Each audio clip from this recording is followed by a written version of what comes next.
The Rewatchables is brought to you by Amazon Prime. Ever finish a movie and the next thing you know, you're totally obsessed?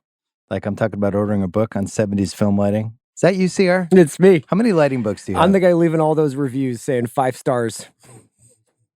Or buying the soundtrack on vinyl? Well, you're kind of obsessed. Whatever it is, Prime helps you get more out of whatever passions you're into or getting into. Head to Amazon.com/Prime. Follow your obsession wherever it goes. We're here to talk about Heaven Can Wait. It is the last episode of Big 70s Month. Van Lathan is here. Pew. There you go, Bill. CR is here. Starting my new narrative podcast called Warren Beatty's Body Count. I can't wait to get into that. Have you been on every episode of 70s Month? You I have. Super 70s Month. Wow, you did the sweep. Can't wait to talk about this. I'm Bill Simmons. Heaven Can Wait is next. A man who went to heaven before his time I'm not supposed to be here. Well, you guys made a mistake. and came back to life in the body of another man. It's me. Inwardly, you haven't changed. You're still Joe Pendleton. That's what you and I see. But outwardly, you're Leo Farnsworth, and that's what everyone else will see. Warren Beatty, Julie Christie. Heaven Can Wait. Rated PG.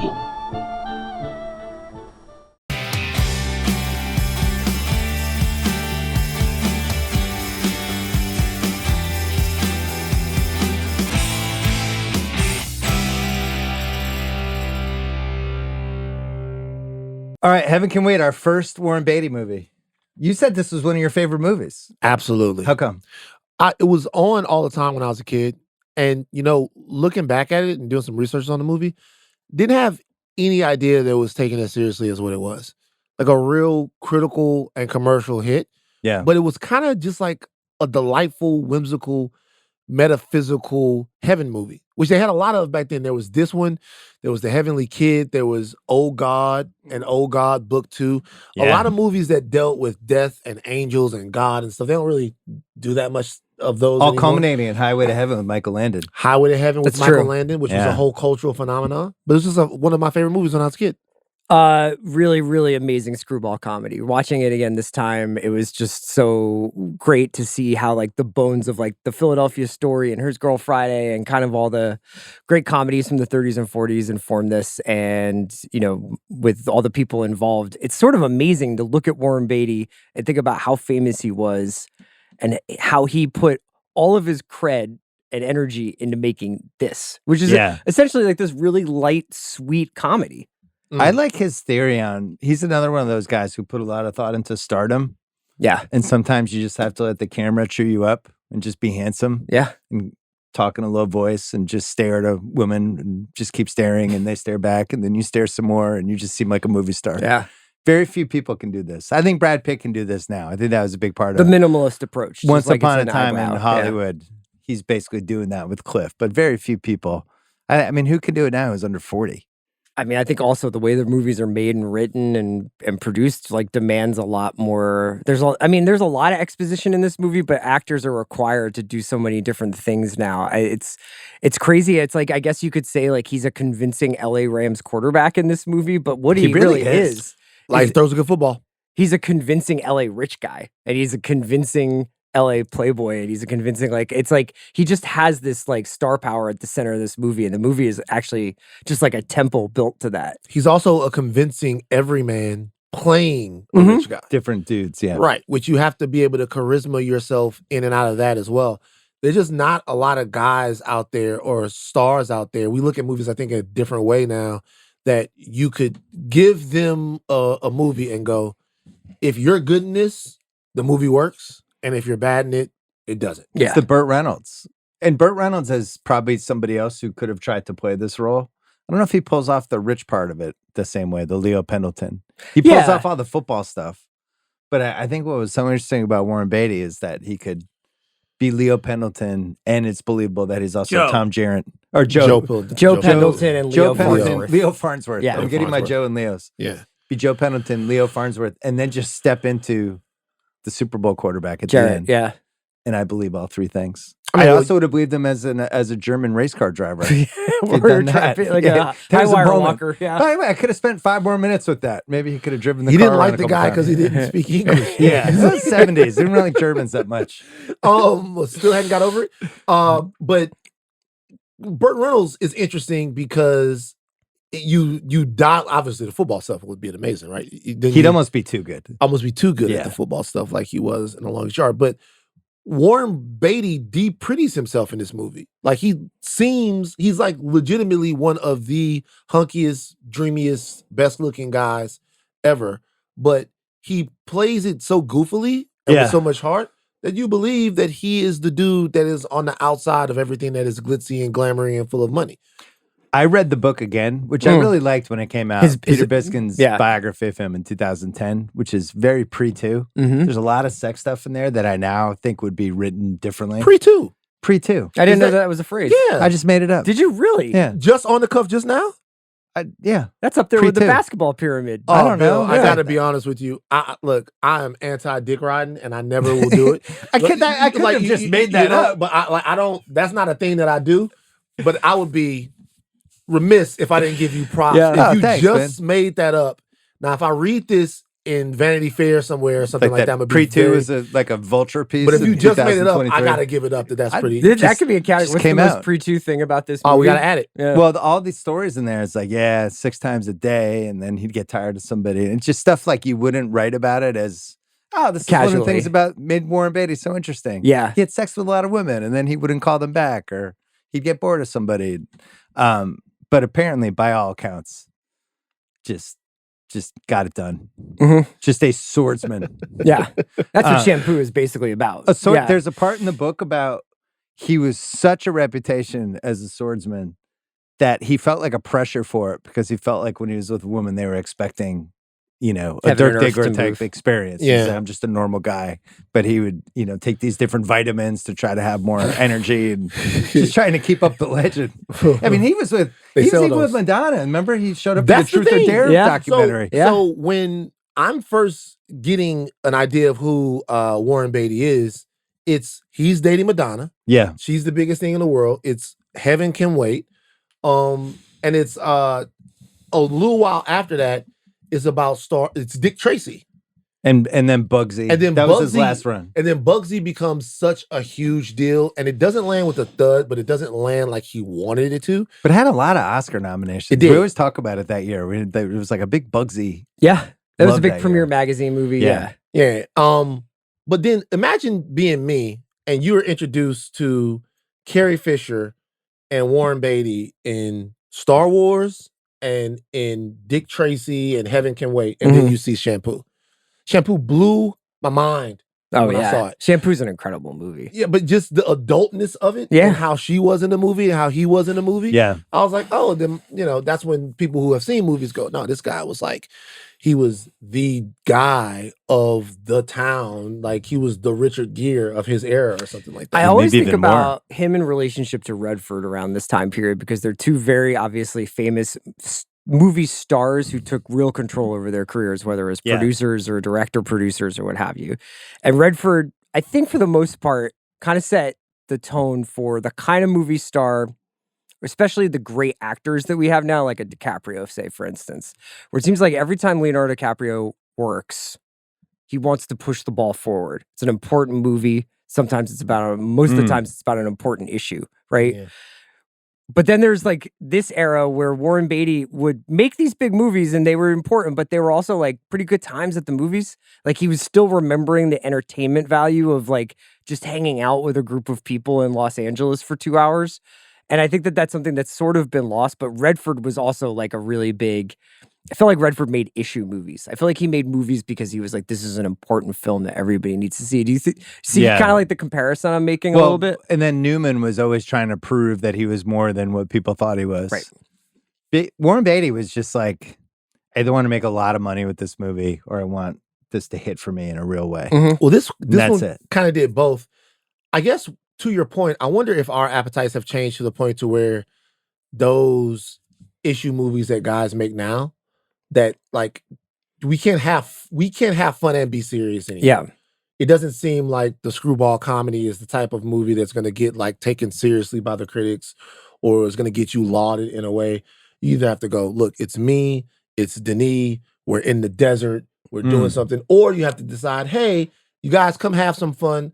I'm gonna go do a movie with the Farrelly brothers or with Adam McKay. Oh, yeah. Yeah. So and I don't know whether that's a good or bad thing. The times have changed. Like if George Clooney made this movie 10 years ago, even 10 years ago, you could see it being in like a nice Amazon movie that you watch like randomly on a Friday night and be like, oh, that was cool. This is a $100 million movie that got mad Oscar nominations. Yeah.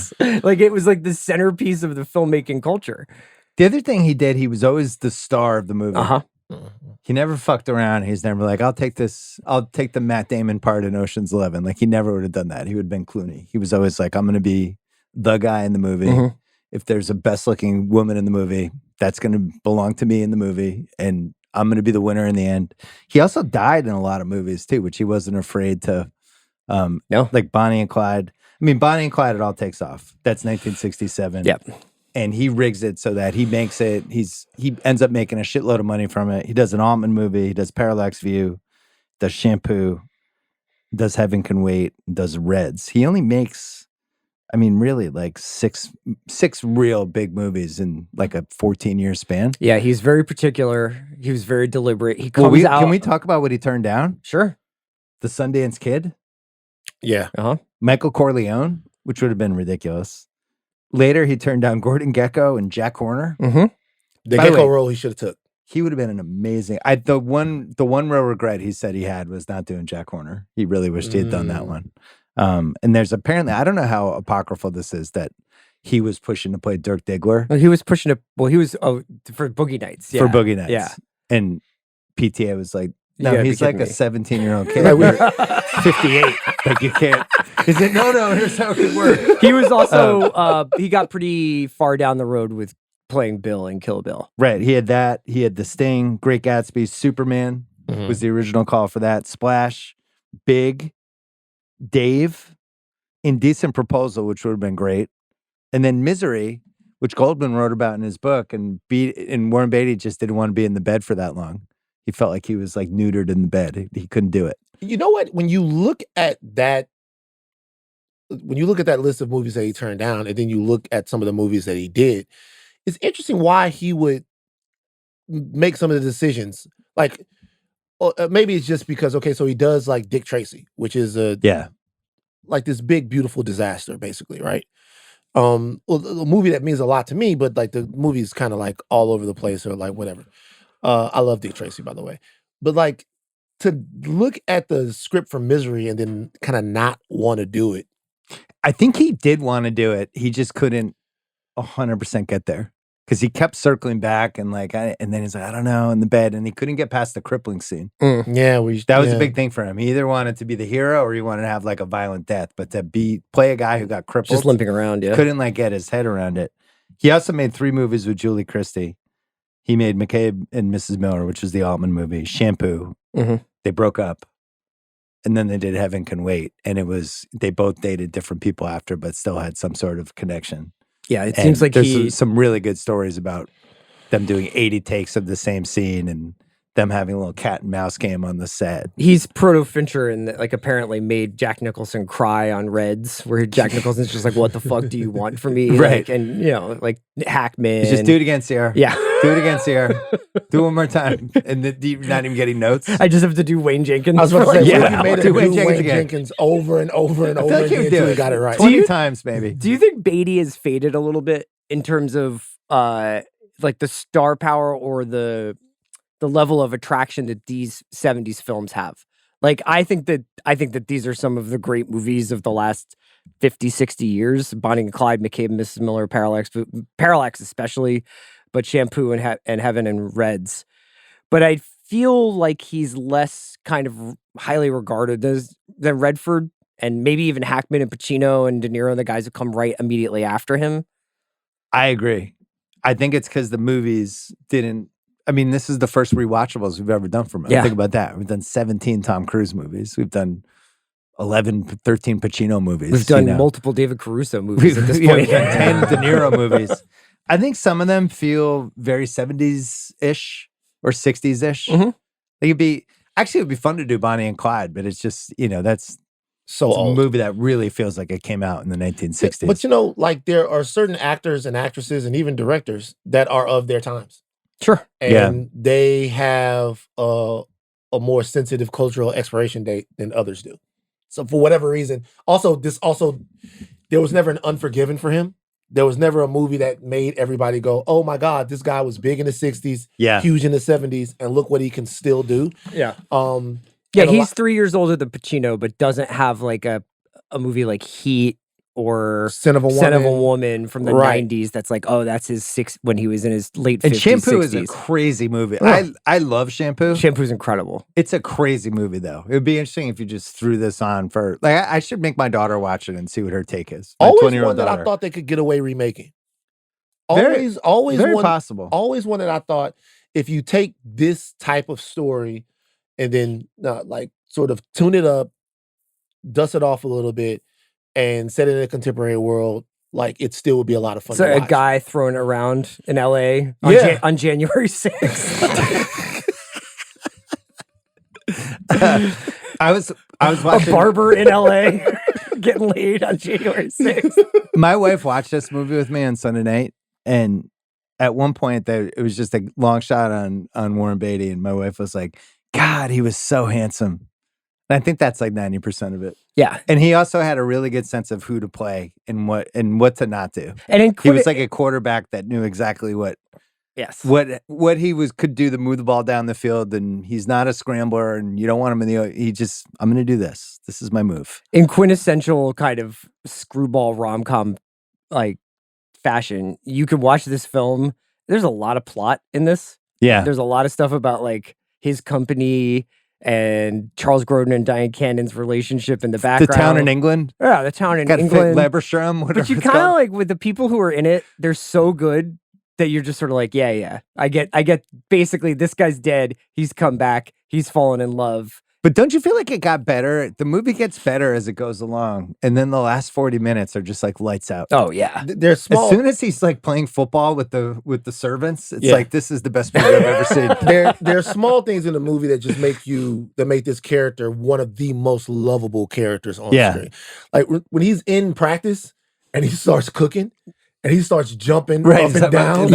And they're like, calm down, Mr. Farnsworth. Yeah. But he's got his entire world back. This is all he wants to do. Yeah. This entire movie is happening because the backup quarterback has been promised the starting role. Yes. And he cannot get over that. And he's willing to come back from the dead or do whatever he has to do. And on the way, finds love. It really is an absurd premise that shouldn't work, but for the charm. Yeah, it's about a backup quarterback from the Rams, but it's also about whether or not like you have a true love and the soul exists. Yeah, whether like, your body matters. Yeah. Whether it's just your spirit and whatever is in your eyes. And also just about like what a good dude can undo. They're telling him that the porpoises are being threatened by... We're being sued by a guy named Porpoise. We're being sued by a guy named Porpoise, and all of a sudden, which we'll talk about this later, I love scenes with everyman in boardrooms, in big meeting rooms. Yeah. Like Dave. I was going to say Dave this when is there's a like, huge influence wait, on so Dave, you're right? telling me 200 million and we're going to make people feel better about their cars? Yeah. And that's going to cost 50 million? He goes, I don't want to tell some kid that that's they have what it to is. sleep in their car. Right. So that somebody else feels better about their car. Do you want to tell them that? No, Mr. President. No, I'm President. like, get his motherfucking ass. Yeah, Pres. I'm like, get him, Dave. And so, you just love the guy so much, you want him to win the Super Bowl by the end of the movie. Well, Julie Christie, who had 1965 in all-time Apex Mountain, where she won Best Actress for Darling, but also was in Dr. Zhivago, which was one of the 10 biggest movies of the 20th century. And then had a really good career and really picked her spots and was not one of those, I'm going to do my version of Sleeping with the Enemy. She's like just making good movies and ends up in Don't Look Now, which I think is right around when she broke up with Beatty, because there was this whole thing about she might have had sex with Donald Sutherland, or maybe she didn't. It was a whole, and I think it drove Warren Beatty crazy. Does Shampoo, is in Nashville. And then this was kind of her last like really big movie. Like she turned down some big parts in Reds, and she was supposed to play your girl Charlene Rampling's part in The Verdict. Oh yeah. Yeah. She turned that down? Turned that down. Just kind of took a step back. But I don't know. I'll say Van, something. is she where is she in the Hall of Fame for you? Oh, she's not up there. Okay. She's she's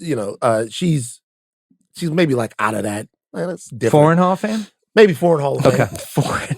Like Monica Bellucci. Yeah. Type of the Monica Bellucci wing of the Hall of Fame. Yeah, Sits in Monica. Judi Dench. Yeah. Judy, young Helen Mirren, like Excalibur. I'm thinking about Excalibur. What's the movie that she's The Lady in? in Rain Yeah, Man? it's Helen Mirren when she plays. What's her Mordred? What's her name? Morgana. Morgana. Yeah. Rain Man lady? Can I say The something Italian about lady? Warren Beatty? Yeah. Real quick. For a guy who was as suave as him, he got cucked a lot. What do you mean? Oh, in movies? Well, no, she went with Donald Sutherland, which I saw, and then he very famously got cucked when Axl Rose. Can you really say he got cucked if he's taking with down Stephanie Seymour? Stephanie Seymour. And that was a big deal. That to me was a big story about like the end of Beatty, because Beatty was still the and then Axl Rose comes along, welcome to the jungle, and just takes his girl. But and isn't that was such a big deal. Part of the magic was he ever like Isn't that just like, isn't this the kind of fairy dust that we're talking about that he must have, where you're just like, how is this guy who's kind of a quirky, anxious, good looking, gray head of hair, all that stuff, but like, he doesn't look like he's an action movie star. Glasses like, half full CR right here. Just saying, there's something. I would say if he's with 20,000 women, 10,000 women, whatever. It doesn't matter if you. There's probably a couple that go sideways. Every once in a while, you're gonna get strikeout. It's a numbers game. Yeah. But what's interesting, it's like Shay driving the lane. Growing up, I knew nothing, and even I knew like Warren Beatty, a lot of ladies in that dude's life. Yeah. Like it was just part of the package with him in a way that I don't. Like nobody would have that now. That wouldn't be like a selling point as a positive for an actor. Yeah. Like look at all the ladies this I guy think gets. that's Nobody would also care. something that kind of dates the movie in a good way for me, but does date it when I was watching, in the beginning of the film when he's bicycling around Malibu and you're just like, this is like another planet. Like when could you bicycle around Topanga Late Canyon 70s. like this? But think about how many movies and TV shows were filmed in that area back then. And it just seems like the greatest place in the earth. There's no cars, just a beach. Yeah. Everyone could live on the beach. Didn't matter. It's beautiful. His life looks like, if you are 14, his life looks like the greatest life ever. Yeah. He's by himself. He's working out. He's making a liver and whey shake. Yeah. It's like a version of Russillo. It's 78 Russillo. It's 78 Russillo. It's like he's working out, he's grinding tape, talking to football coaches, biking around. For now, I just can't get the idea of Russillo playing soprano saxophone by himself out of my head. As he's watching Ahmed Thompson tape. Coach is coming over, he's talking to him. And he's mad about Tom Jarrett. Yeah. He's just telling random people how mad he is about Tom Jarrett. Yeah, and then he gets the opportunity of his life, and then things go bad. And that's our inciting incident. Well, this was the second version of this movie. The first was, or the second film adaptation.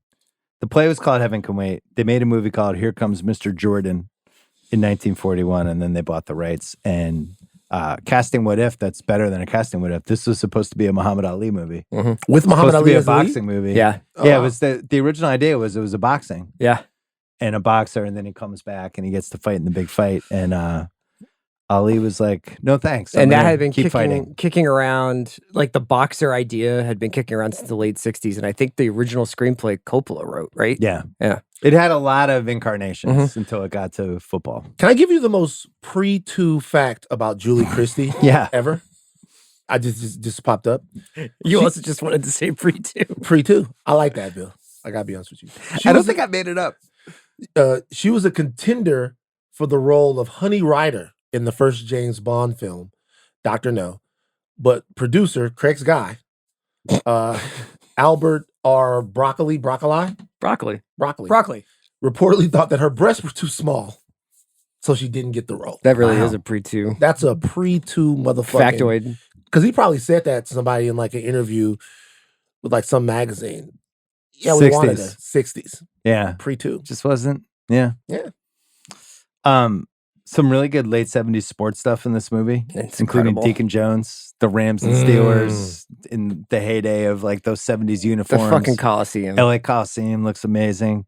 Kurt Gowdy doing Super Bowl play-by-play. Dick Emberg's in here. There's a Bryant Gumbel, early Bryant Gumbel on the TV. A Brian Chick Hearn. Yeah. It feels like in that Rocky Balboa late 70s kind of universe. Towards the end of the film, Julia Christie, she comes in after the Super Bowl and she's like trying to find the locker room. And when Beatty gives her directions, he's like, you got to go all the way down the hallway, make 3 lefts, make a right, or you can go back around from where you came. And it was like, because the Coliseum's like those old stadiums that are just like a maze. Mazes. Yeah. 9 Oscar nominations for this movie. This movie was a big hit. Yeah. Astounding. This is like I looked at this, and this is a spot of ignorance of which I have many. I looked at this as one of my cute, quirky childhood movies for almost the entire time. Like it was like Angels in the Outfield or something. like that. Yeah. It was like and astounding how well received it was critically. He was the second person after Orson Welles to be nominated for producing, directing, writing, and acting for the same film. He wrote it with Buck Henry. Even though I feel like there are a few people from there. Jack Warden got nominated. Elaine May has the co-writing credit, right? Yeah. Oh, that's what it was. He directed with Buck Henry, and then he co-wrote it with Elaine May. Like but I think Town Buck Henry was worked right. on Yeah, it. a lot of people. Yeah. Jack Warden and Dyan Cannon both got nominations. That's right. Dyan Cannon. We got to talk Jack again, even though we always end up talking about Jack Warden for 5 minutes whenever we do a Jack Warden movie. Yeah. This is the Jack Warden wheelhouse era. This from mid-70s all the way through The Verdict, where it's just like, if he's in the movie, it's just a win. It's like Alex Caruso right now. It's like my team's better because I have Alex Caruso. I'm just better with Jack Warden. I know it hurts. His presence with his just like wearing the like Rams windbreaker and the Rams hat. He's the trainer, right? Like that's his job. He's the trainer, but somehow has like all this time to train a billionaire. He's not there for the Super Bowl. Yeah, there's 9 related. I have nitpicks. I have a bunch of Max stuff. Missed the Super Bowl because he's got to get down this murder investigation. Let me know what happens. It's the biggest game we've ever had. He's participating in a sting operation to get Dyan Cannon. Yeah. Could have done that on a Monday, Max. Also, the rare trainer that has input on who's going to start on Sunday. Yep, we have that coming up. Yeah, yeah. But no, like this is how I know him. I mean, this movie was essentially like how I know him. This and Verdict, yeah. This and The Verdict, and then Carbon Copy later on, and all that stuff. Dirty work. Good Oscars. Good Oscars. Obviously had no chance that year because it was a loaded thing to actually win. But getting nominated was great from a release standpoint. So it was a $9.5 million budget plus whatever Beatty got. He had points. It made almost $100 million. Top 5 that year: Grease, Superman, Animal House, Every Which Way But Loose, and Heaven Can Wait. Coming in 6th, Hooper. Number 7, Jaws 2, Revenge of the Pink Panther, The Deer Hunter, and Halloween. Dyan Cannon's in Revenge of the Pink Panther, isn't she? She sure is. Yeah. And then Foul Play was 11th. People We just knew how to do it back then. People want to have fun at the movies. Yeah. People just knew how to make movies back then. I like Peter Sellers and I like Sharks. As much as people hate, and there's been some hate here at the Ringer on Philo Beto and Every Which Way But Loose. Who hates that movie? I can't remember who I was talking to. It might have been Sean. It might have been Criterion Collection himself. I should have figured. You should check. I could see Sean going either way. I should have figured Snob Fantasy was gonna. I can't remember. It's somebody that I'm talking about, like how much I love those movies. I gotta admit, it's not one of my favorite Clints. Like I would get mad if we did that before like Pale Rider. As a child, I thought that movie was a grand slam. It's like he's just gonna drive around with the orangutan and get in fist fights and punch people. Inject this into my veins. Beto And punch people. The orangutan's gonna grab a banana and eat it. Oh my god, we've done it. Roger Ebert for Heaven Can Wait, 3 stars. Yep. He said it's the kind of upbeat screwball comedy Hollywood used to do smoothly and well. Takes the curse off the plot's essential sweetness by getting in some nice mean digs at greed, corporate politics, adultery, professional football, and jocks in particular. Interestingly enough, Pauline Kael, who is Warren Beatty's like #1 fan for going back to Bonnie and Clyde, and was really upset with this movie. She disliked it. She said it was image conscious celebrity movie making. said Warren Beatty had turned into a baby kissing politician and really went after him. And it became this really kind of famous Hollywood story, which I still don't know what Tarantino's movie critic script was about. Yeah. But my guess, so what happens is Warren Beatty, instead of like feuding with her, ends up trying to rebuild the relationship with her, hires her, flies her to Hollywood, and she becomes like a creative executive. Yeah. But then he buries her, and she's basically buried doing nothing for a year, but she sold out working in Hollywood, but then didn't actually get to be involved in movies. And he basically like, that was his way to get back at her. I wonder though if like I think that might have been the scar Tarantino tissue movie. of that assessment by her leads him to doing Reds though. Because Reds is the complete opposite. And a very serious period. I think partly, I'm but going he for it, had yeah. been working on that since like 1970. Yeah. He was obsessed with John Reed for some reason. But yeah, I think after reading that, I think he's like, I'll show you. And then he like dove hard into Reds. But yeah, her career was kind of never the same after the Beatty thing. She came back and, you know, her stuff in the 80s that we've talked about, it was just had a little tinge of cynicism. Not quite getting it. Cynicism and just kind of like being behind Mr. the Moment. times a little bit. Yeah. Anyway, all right, we're gonna take a break and then we'll do the categories. All right, most rewatchable scene. I love the first 15 minutes of this movie. Yes. So I don't even want to pull it out, but if I had to narrow it down, I'd go with the birthday celebration when Max comes over and just everything that's going on there. I had it as they just seem like they're buddies. Yeah, it's awesome. They do a great job in 5 minutes of being like, oh, these guys are fucking boys. And Beatty's in that, like, got all the bric-a-brac in that little house up in the canyon, and he's just wearing jeans and a t-shirt. I have the first 8 minutes, which is like the title sequence, basically leading up to the tunnel, to his bike ride. By the way, interesting thing with the title sequence. We don't come in with any zany music or anything like that. We come in silence. Heaven Can Wait across the screen. Which, like, you'd have thought, like, with the tone of the rest of the movie that they would have got you ready for it. But no, they want to get you into the world. Like a serious guy's life who actually is a serious football player. You know, they really pour on the football when he's Joe Pendleton. They probably could have gone away with like 2 passes and some practice, but it's like, no, let's show some things. And I really think Beatty was like, I got to show everybody. Well, I can fucking sling it. He's got his fucking arm angle. Yeah. He's like, let me show everybody a few different things I can do. Because he played in high school and apparently got all these scholarship offers. And you can watch this movie and tell, because when I'm watching the film, I'm thinking to myself, okay, who could play this role? Is this a role that like Mark Harmon, but I guess he wasn't acting yet, probably still at UCLA around this time. But like, who else could have played this role, obviously? But when you watch him drop back, he's dropping back, ball up, elbow slotted. He knows that he knows how to throw the football, and he wants enough passes for him to actually have some film and some tape. Like, I have that written down, like Warren Beatty. Good cadence. He's the man. Yeah. Yeah, he has a couple like short touch passes. He wasn't just like throwing deep. He's actually shown. Craig, had you seen this movie before? No. What did you think of Warren Beatty just as a quarterback? I thought he looked great. Honestly, I liked him a little bit more than Burt. I thought he had a great physicality. He's got that natural kind of like works with his hands build to him. He's kind of like a Baker Mayfield type. Yeah, Baker Mayfield's a good see, I have a different read on him, but like, yeah. You want to save it? Well, yeah. Do you think Reynolds wasn't naturally a quarterback, right? He was a fullback. Yeah. Yeah, he was more like a Lamar Jackson. He was running QB that flying around making plays. Yeah, this is more of a system Brock Purdy / Baker Mayfield. Yeah. 70% completion rate. He could run though. I mean, the final. That's right. He has to scramble a bit at the end. But you know what else is in the movie very subtly?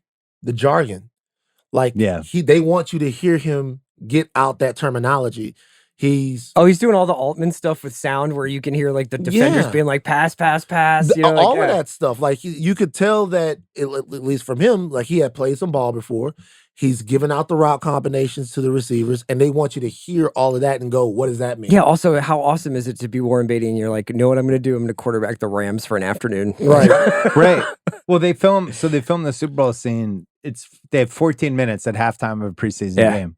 So he goes out there and all the plays, they're in front of like the full crowd. Which is just nuts. Like imagine if they did that today. Right. Well, that's what they did with F1, right? And that's what they did on Days of Thunder, where they're like throwing guys in there just to shoot it during an actual event. I feel like they just did that because you know the guy who plays Reacher now? Yeah. There was a picture of him at a Cubs game, And everybody's like, "Oh my God, Alan Richardson or whatever." Oh, but they were shooting it? He is definitely Reacher, because if that motherfucker is just walking around looking that angry, dressed up like Reacher the whole time, they're definitely shooting Reacher when he's in the stands of the Cubs game. So I guess they still do it every now and again. There's one part in that 14 minutes, like one of the plays where he's calling plays and he's looking both ways, and it almost seems like he's changing the play, and it's like red, red, red, red, red, red, and like he just seems like a quarterback. It's really impressive. That's also up there with it's a preseason game against the Chargers was the crowd, right? Yeah. That's a great crowd for a preseason Rams game. Not a lot going on in the late 70s. Anyway, most rewatchables. You guys want to go watch preseason Rams? The birthday celebration. I think they do a good job with the car accident.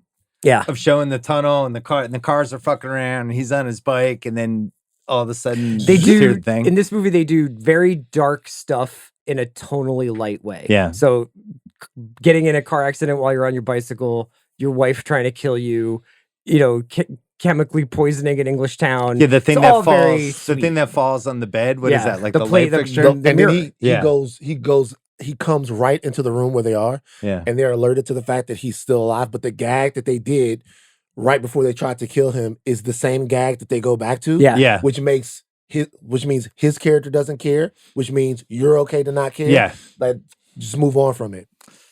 I like the montage of bodies to jump into. Mm-hmm. I could have gone with a couple more. They do a race car driver, and they have the balance magician guy. I could have done 3 more. I love all the fake rules. Yeah, I could have just kept going.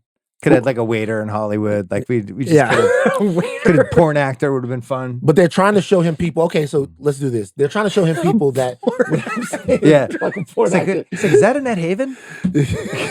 See, they get on me about it, but you're in the life. I thought you wanted to be a quarterback. No, never mind. I'm enjoying my job. Seems great. Yeah, it's just like video's not coming for a while. Can you imagine James Mason and Buck Henry's invisibly sitting in a porn set?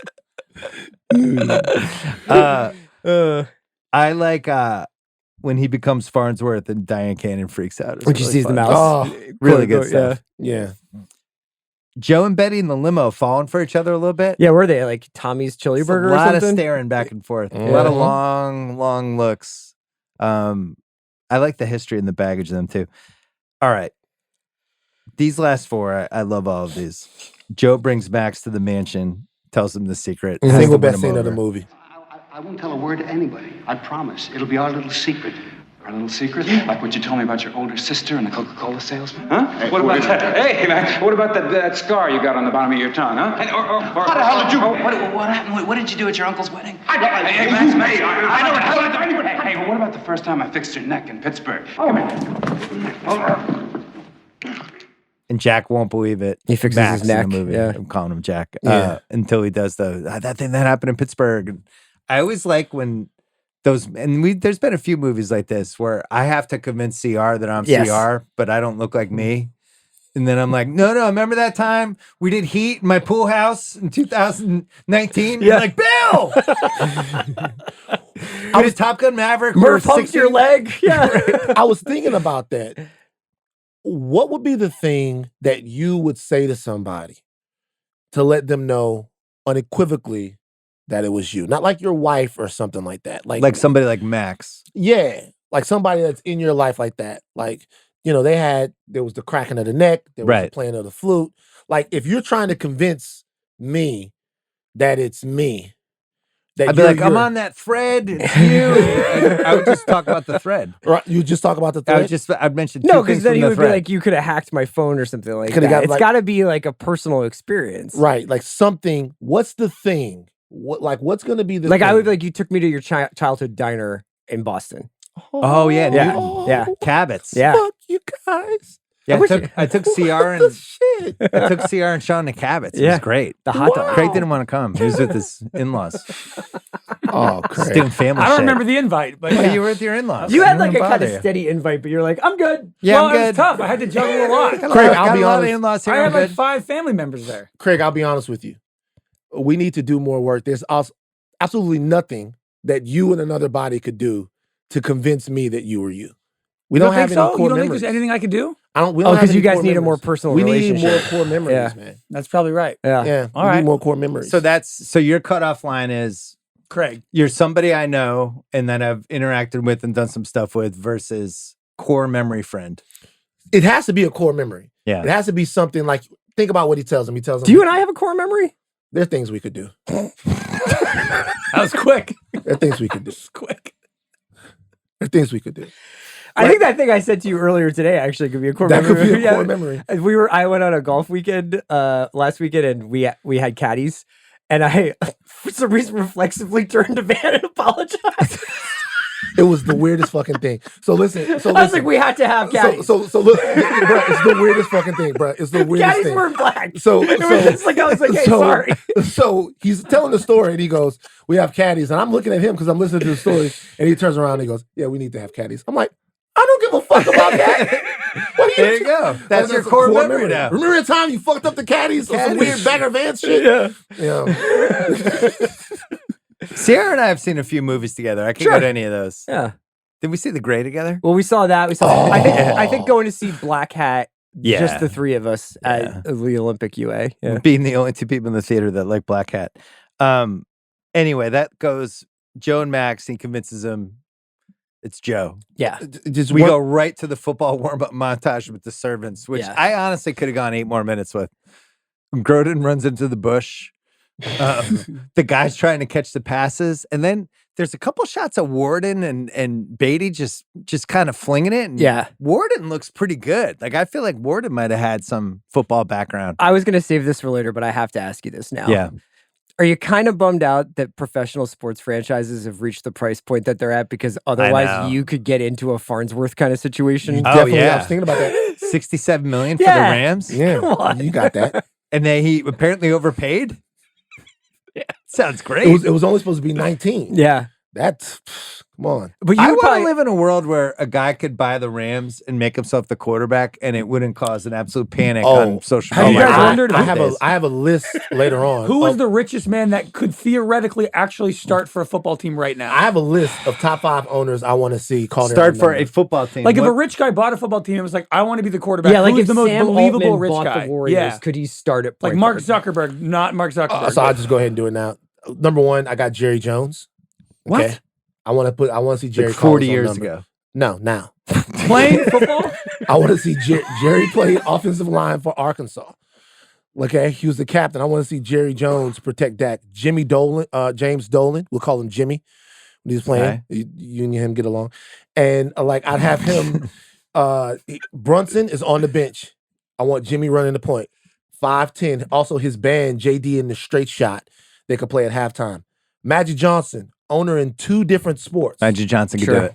So either I want to see Magic hit cleanup for the Dodgers, or I want to see Magic as a pass-catching tight end for the Commanders. No, you have that wrong. Okay, You want to put him on the field goal block team in the middle because he's 6'9". yeah. 6'9". He just jumps for the field goal. He Right. just comes in for special plays. And Do it you- actually would make sense. Do you think all this rumor mongering about breaking up the Celtics is coming direct from Chisholm because he's going to install himself? Because he wants to play? He wants to play.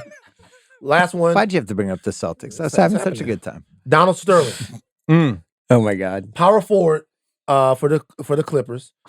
I want to see him play against Isaiah Stewart and Draymond Green in Ooh. a game with no fouls or flagrants, where every point he scores, it costs them $50,000. Yeah. I just want to see physical basketball for him. That's it. That's my list of owners. Well, there was a Celtics minority owner, Jim Pilata, who was like the number 3 guy when Wick's group bought the team. Was he, didn't In the he late own 2000s. Roma for a while? He ended up, but he sold his stake to buy Roma. Yeah. But he played all the time. And the joke was always if he got the team from Wick, he would do the Yeah. Warren Beatty and just all of a sudden he'd be on the team. But I think they have a lot of rules against this. Yeah. I mean, you can't do that. Because Jordan. basically, Jordan, LeBron, if he got a team, could he put himself on it? Like, no, they have rules that you can't. Yeah, you can't call your own. But this is exactly, you're right though, where it's like, I will kind of want to live in a world where LeBron owns a team and then is like at the playoffs is like, you know what, I'm fucking coming back. I would love Right. that. That would be Guess awesome. News flash. Well, I remember when Cousy was coaching the Cincinnati Royals a million years ago in like the 1970, and they had some injuries, and he just made himself a player coach for the last 7 games of the year. And they were like, okay, Bob Cousy's not going to play. And that was it. It just was the way it happened. Yeah. I'm not against that. Yeah. I mean, that would be fun if NBA coaches were just like, yeah, we're a little short today. I'm suiting up. Yeah. Like Missoula. Missoula was just like, I'm getting out here. Missoula could do it, actually. I'm sure he could. You think Missoula could play like I think he could meaningful be, minutes? He could be the 14th man on a team, like for break case and emergency. Okay. What about Jason Kidd? Too old to Probably shape? too old. Reddick I think could probably he's in his play. 50s. Oh, Reddick. Reddick could definitely do it. Yeah, but Reddick would actually put himself in. Yeah. Oh, yeah. Yeah. Like, yeah. He'd be like, we need spacing. They probably could use it. Yeah. I'm going to go in the Chauncey corners. Billups, maybe. Because Mike looks like he can still give you some minutes. We got distracted, but you had the training montage and football practice. Well, the montage of, first of all, one of the best backyards. I mean, just enough room where you could really have a great touch football game. You were talking about the house. Yeah, the Slight house. betrayal because it's in Northern California. Well, yeah. Interesting. But, and then fake Leo's first Rams practice when Beatty comes in I and love that. lights it up. Mr. Farnsworth, you play any college football? No, I played some polo. What does Grodin say? Like, disregard any of his Racial racial comments. Well, very, very nice. Very, very impressive. I'm Tony Abbott, Mr. Farnsworth's personal private executive secretary. Very nice. Very, very nice. Don't let any of Mr. Farnsworth's racial statements offend you, for God's sakes. Nice talking to you. Yeah, disregarding For God's sake. He's trying to, man. Grodin is fucking cooking in He's this movie. really Grodin's is. out Grodin's of his cooking. mind in this movie.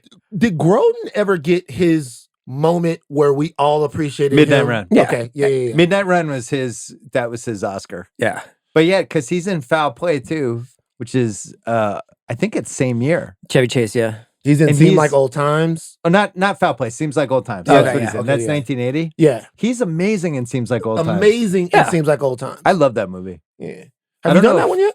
No, I don't know if I don't know. I'd have to watch it again because as a kid I loved it. Oh, I it don't is know if it's phenomenal. held up. It definitely Goldie holds Hawn's throwing 100 up. You know, miles an hour. not to get too far off the movie, but you know why the movie holds up? Why? To me, that's obviously people are going to say Fletch and obviously the Vacation, but Chevy is so perfect in that role as the good-looking, tall, But he's like a curmudgeonly- fuck up first husband guy. Yeah. It is, but like he's perfectly cast in that. Opposite her too, they have Some great good chemistry. dogs in that movie. They have good dog movie. Mhm.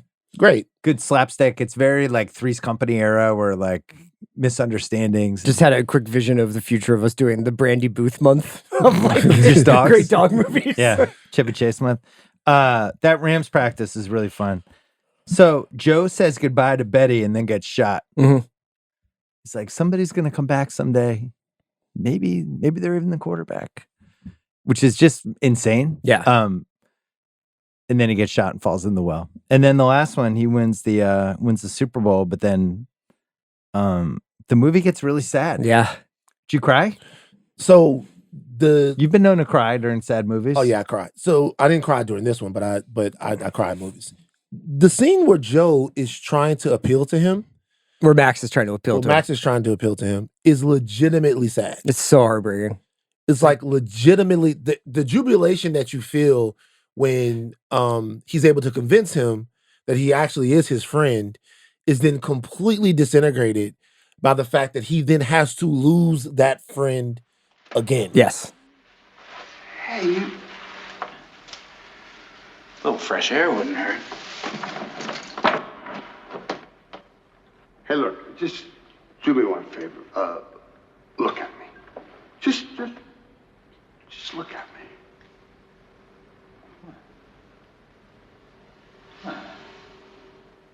And like to me, the acting that's done in the movie, so Yeah. much of it is on that character to be like, oh my God, I got my buddy back. Let's get him to the Super Bowl. He wins the Super Bowl. They actually have a moment where it's, hey, it's you again. And then he's gone again forever. Dies right in front of his eyes, basically. And he's the only thing he has left is the saxophone. It said in the Biskin book about Beatty that that scene where he kind of doesn't recognize him and it's a little cold, that for people in Beatty's life, that's kind of what he was like, where you'd be his best friend, And or then the like light would the next shine on day. you. Yeah. And then as soon as he kind of got what he got from you, he'd move on to the next thing. And then all of a sudden you were like Jack Warden in that scene. Yeah. Like, oh man, I guess we're not friends anymore. And then the bittersweet scene with Christie. So yeah, I think that's my most rewatchable scene. Christie? I think the last 10 minutes of this movie are most rewatchable for me. I really like the Christie. I love when it goes dark and he's like, no, whatever he says, like, it's okay. Yeah, they're just closing the place it's down. fine. Yeah. And then she's like, you're the quarterback. And just like how she plays that, Yeah. it's really good. I'm totally in. I believe it. So my most rewatchable scene is actually the scene where he's convincing him. Convincing Max. Yeah, that's like just a delightful scene. But I also want to give some love to the boardroom. It's amazing. The boardroom is just so much fun. Yeah. He's functionally the most ignorant guy in the room, but then he's actually the smartest guy in the room in human compassion. Would you pay a penny to save a fish that thinks? Right. Yeah. So it's like all of that stuff, just fantastic. He's got very, very, very good comic timing, which Shampoo he also had that I don't feel like he used in enough movies. Yeah, and also had some real hitters like helping on set and writing the script, like Elaine May and Buck Henry are two of the funniest screenwriters that have ever existed. What's your most rewatchable? I'd probably go training montage football practice. I just go back and like watching Grodin watch him get sacked. What's the most 1977 thing about this movie? What do you have? Professional athletes being closer to normal people than they are now. So like the idea of like Joe living alone in a pretty modest house and not having anybody over for his birthday and just hanging out. Like now he'd be like, yo, I'm 35. Yeah, it just means it means nothing that he's the quarterback. But like stockbrokers got paid more than those guys. Right. You know, like there you would be like famous, but you might not get paid that much. And it's just like that opening sequence where you're like, this guy's just jogging like a normal person and wearing jeans. It's really there cool. just weren't a lot of famous rich athletes back then. Yeah. I remember Inside Sports, it's like 1980 or 81, Nolan Ryan became like the first $1 million baseball player. And it was like him on the cover. It's like athletes are making $1 million. This sport's going crazy. Yeah. This is like 3 years before that. Yeah, so like in the Reggie Jackson that was another one. era. Yeah. Oh my God, Reggie Jackson. But there was like half a dozen guys who kind of reached that level, and then like you could be starting quarterback for the Rams or the backup quarterback for the Rams, and you were pretty anonymous, right? You can make an argument that if this movie were remade, that it wouldn't be his motivation wouldn't be to start the Super Bowl. Sure. That his motivation would be monetary in some way. That it would be like to own the Rams. Yeah. There's no football game. You know what I mean? The real motivation would be like, I need to continue to play because I need to get this much money or get this I need thing. to build a new football stadium in LA. What's your most 1977 thing? It's that. Okay. No, that's what I'm saying. The fact that he was like I wrote that like being a quarterback for the Rams didn't mean anything. All right, I have some runners ups. Okay. The hairdos for the females in this movie, very distinct, that kind of permy, big body era. It was the little Farrah Fawcett residue. A lot of feathered. Yeah. Like that's on Cannon. The houses, this mansion that's supposedly like the most decadent, great mansion. And Is some it of the the wallpaper. Folio house? Is that what it is? Yeah. I have some stuff on it later. Okay. The wallpaper and some of the stuff is really gaudy. Like the house would be totally different now. Young Dick Enberg. Very 1977. Concussion protocol. I'm pretty sure Tom Jarrett's not just running back on the field after he's been carried off on a stretcher for 5 minutes. And then my favorite, let's make it sure he was dead. Yeah, we think he was dead. The independent neurologist? He was about to die. No blue tent. Right. But then the number one for me is the Rams costing $17 million, but having a book value of 19. Yeah. As a professional NFL team, these teams are worth $7 billion now. I know. Yeah. I actually had that in What's Aged the Worst, and I guess it could have aged the worst or the best, depending on how you look at it. $19 million. I have 2 special awards. The Sasha Jenkins Award for actor you can't believe didn't become a bigger star. You could go Grodin here too, but I thought Dyan Cannon was really I just liked her.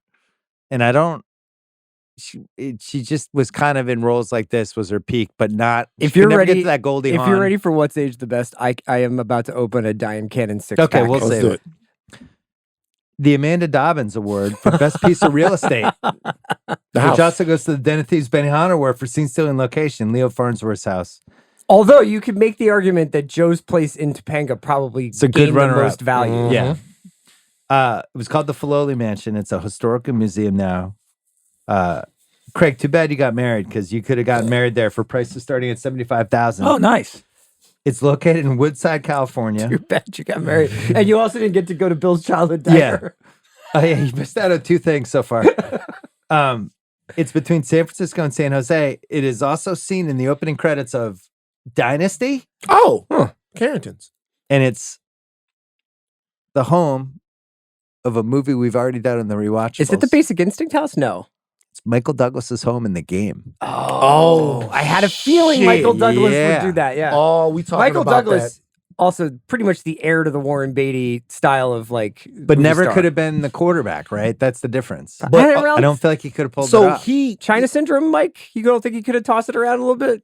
He is the darker version of Warren Beatty. Warren Beatty is the lighter version of him. Did he ever play a role like this that was kind of like this delightful? He always had that little thing with him. Yeah, Warren Beatty never shows the Basic Instinct shot of his butt with the balls hanging out between his butt cheeks. He's never doing that. Too Almost classy. to the point to Too classy. almost to the point that in Bugsy, Nobody says butt cheeks anymore. It's just an Tracy? iconic, like, that one scene hey, in Mike, Dick Tracy. we can kind of see your balls in this shot. We might have to do this again. Leave it in. It's what I wanted. What's age the best? I'll start us off. According to the movie, Joe Pendleton was supposed to live until 10:17 a.m. on March 20th, 2025. We just passed it. we just passed it. He still would have been alive. No, I hung around. Be dead. He'd be dead, but it's yeah. May. No, and this year, and he would have Yes. made it to 2025. He would have been like 85-year-old, probably CTE and dementia from playing football for 9 years. And then 5 people on non-padded Twitter would be helmets. like, Joe Pendleton was a bucket. He's- Joe Pendleton Joe was a Pendleton was a problem. What do you have? I have a 6-pack of Cannon. Let's go. Dyan Cannon wanting a drink. Dyan Cannon's outfits. Dyan Cannon's eye acting whenever Charles Grodin covers her mouth. Dyan Cannon screaming. Dyan Cannon's off-screen body count, including Johnny Carson, Armand DeSante, and Cary Grant. And Dyan Cannon's still cranking out Lakers home games. Going for it. You left out Dyan Cannon as her adultery boyfriend. What is Charles Grodin? Her paramour, whatever word you want to use. Yeah. Guns down her ex-husband, and she's just kind of hanging out, doing her Doing her hair. hair. Dude, Just completely unfazed. the reality of this relationship inside the movie is completely fucking bonkers.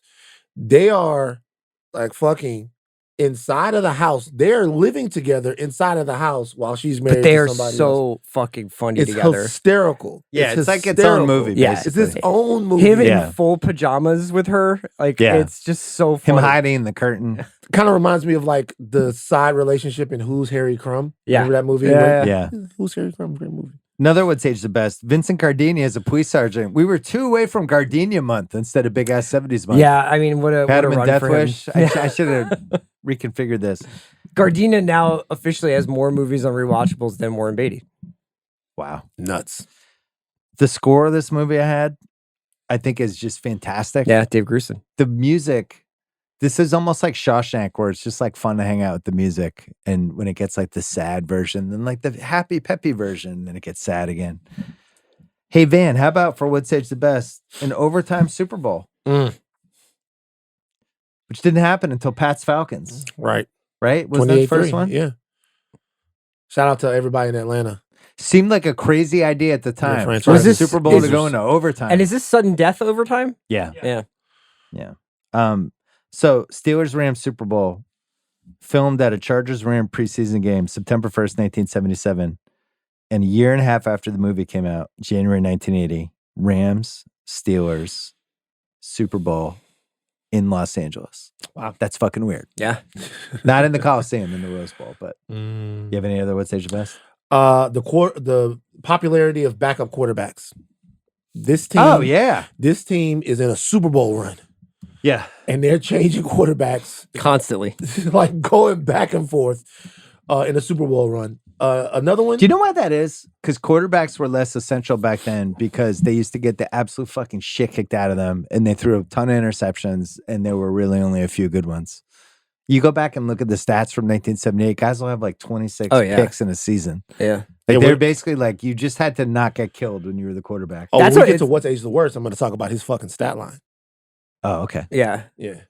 I was the only other thing I had for what's age the best is this movie is one of the first things in culture that I can remember like being like California New Age wellness, like drinking whey liver shakes and alfalfa sprouts and the kind of weird like California way of health, which obviously is I have that in What's Age the Worst, because really? I think in 2025, if somebody did a liver and whey drink, whatever the fuck that was, I would be don't fucking tell Craig about a good time right here. Whoa. You should see my TikTok algorithm. Dog, no. That looks disgusting. People are eating like livers, like raw livers. This is the golden age of that type of shit. Yeah. Of liver? Yeah, guys are. I don't know anyone who would eat You ever heard the Liver King? Craig. Yeah, Liver King was on a bunch of steroids. He was on a bunch of steroids. Yeah. But yeah, people are eating animal organs, raw meat, everything like that. I didn't even know whey protein powder was a thing in 1977. And he had like a bunch of mushroom fungus. I didn't realize that. To the point to where it's already, I would have thought that maybe they had whey protein that you could, but it's like being sold. I mean, it looks like now they had steroids in the late 70s too. Yeah. We didn't know about it, but they had a lot of them. Yeah. Just saying. Environmental causes. Oh, yeah. This movie is like literally one of the first movies that I could remember that was talking about this stuff is in what you're doing. We're being displaced, the whole nine. She's there on environmental cause. Yeah, Leo Farnsworth goes woke at the end. Goes woke. I had for What's Age the Best, Leo Farnsworth being a fucking asshole rich guy, because those guys are back. Like literally an asshole rich guy. An asshole rich guy who... What was that? I didn't deserve that. I saw that out of the clip. I'm saying billionaire guys. Come on. But he's such an asshole that he's walking around in a sailor outfit. Yeah, I was going to say, all of his outfits when he first has to be Leo, and he's like, do I play polo? And they're like, not really. Right. Do I like boats? Nah. He's just like a super fucking pretender. Leo Farnsworth, interesting choice for a name. Do you think that is the Chess Rockwell award winner? Not really. I don't. Okay. I think it's a weird rich guy name. Farnsworth? Leo Farnsworth? I would have gone with like Chadwick Farnsworth, or I don't know. It doesn't sound like rich and douchey enough to me. I guess you guys didn't fixate on it. The Big Kahuna Burger Award for Best Use of Food and Drink is obviously the liver and whey shake. What'd you have for Great Shot Gordo? Buck Henry and Warren Beatty walking through the clouds at the beginning of the way station scene, and just like him trying to catch up to him. Yeah. That whole sequence is just great. Must have really blown some minds in the late 70s and be like, oh, that's heaven. The cool looking plane. Or the airplane terminal for heaven. I was going to do this later. I'll do it now. Given movies have shaped everything, I think about everything. I think heaven is like Heaven Can Wait, and I think hell is like Ghost. Mm-hmm. Oh, like with the guys the shadows come up and pull you down. I think that's probably what it's like. So when your car dies while going 75 miles per hour on the 10, and you go quickly, you're gonna go to like an airplane. I'm hoping to see the sky. clouds and not see those shadows coming up out of the sewers. They're here for you. Tough one. Poor Willie Lopez. And then you'll try to find a young blogger to throw your soul inside. No, I'd be like AI TikTok.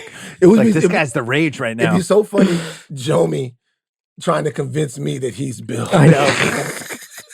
No, I love the Celtics. Pew, pew, pew, pew, pew. I start rattling off like Andor stuff. That's how I would fucking know. Yeah, if I knew all this. If you Marvel knew all of that stuff, all of the Van. I'll tell you right now. Avengers. Galactus. Bill would not know this. Mon Mothma was moving her money around. That was like, nah, it's you, Joe. Chess Rockwell Blocklanders, best character name. I have Max Corkle. I had Joe Pendleton. I thought that was a strong QB name. What'd you have, man?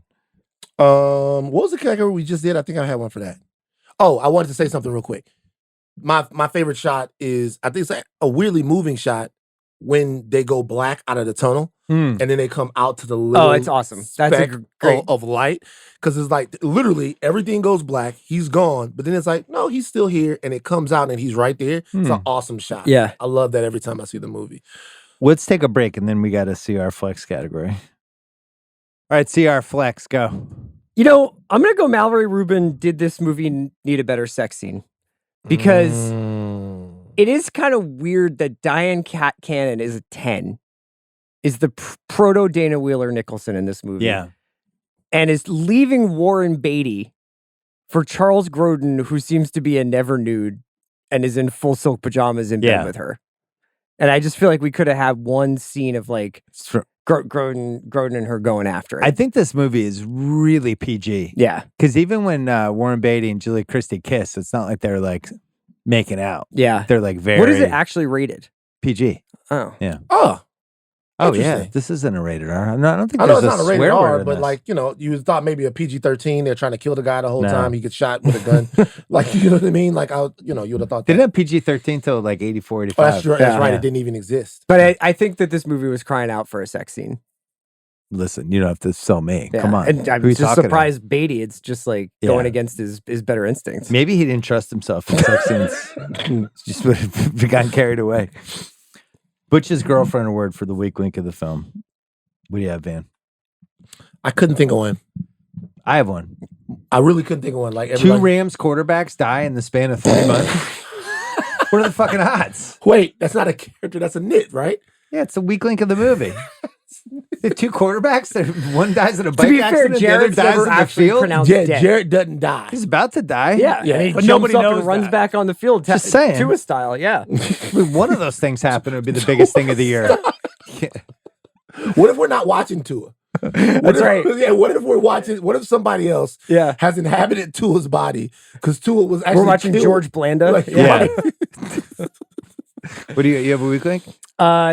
I think Julie Christie's hair and her vibe. I mean, like, I think she is one of the most stunning women that's ever been born. But like this haircut was not doing her any favors. 70s. What's age the worst? At some point, there's a quote. One of the players goes, "Looks like we got us a rich quarterback." Yeah. And I was thinking now half the Brock Purdy makes $53 million a year. What quarterback's not rich? What else do you have for what's age the worst? Warren Beatty's 1970s character names. Yeah. Joe, John, Joe, Joseph, George, Nicky, Joe, John. Oh my God. Put a little fucking elbow grease into this, Warren. But that's what he's trying to be regular guy. I know. About everything. Yeah. But Jared's numbers. They are saying that Jared is completing an astounding 60% of his passes with a whopping 18 touchdowns. Oh. Like, fucking Jared is Derek Carr.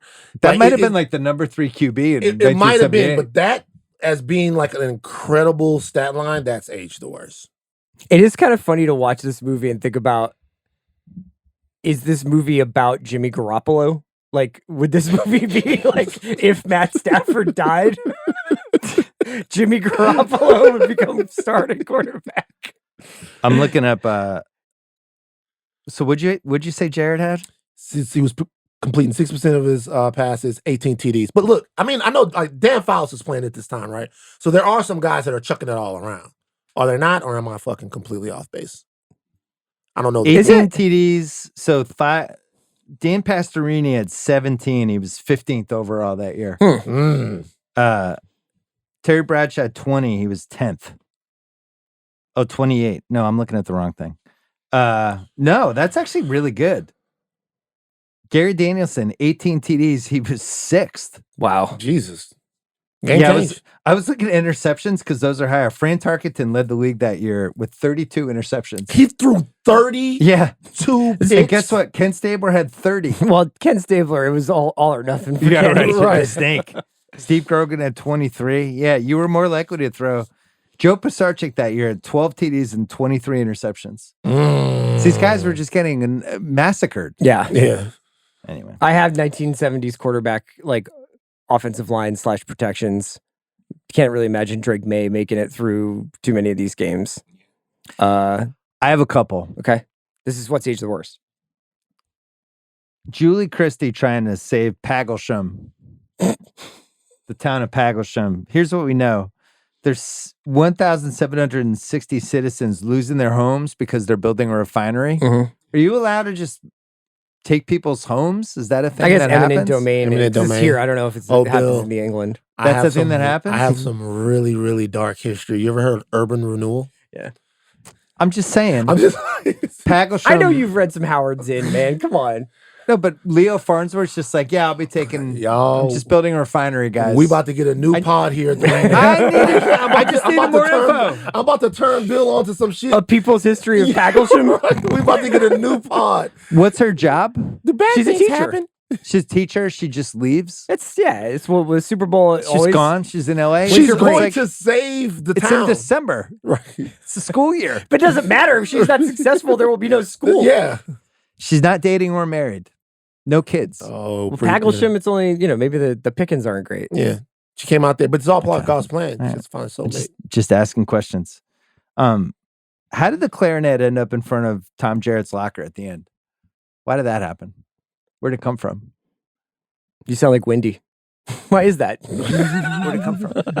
Did he bring it with him? The clarinet or the saxophone jumps back and forth between like in real life and then only with the Angels. Yeah, because you could maybe like, did James Mason leave it there? Like, was there, we haven't It's mentioned there James Mason yet. No, we should have. I don't know why it's there.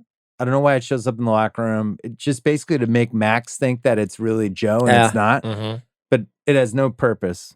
Here's my big one though. This is more than a nitpick. I just don't think it was a catch on the final play. Oh. Yeah, I don't think he had 2 feet down. He caught it.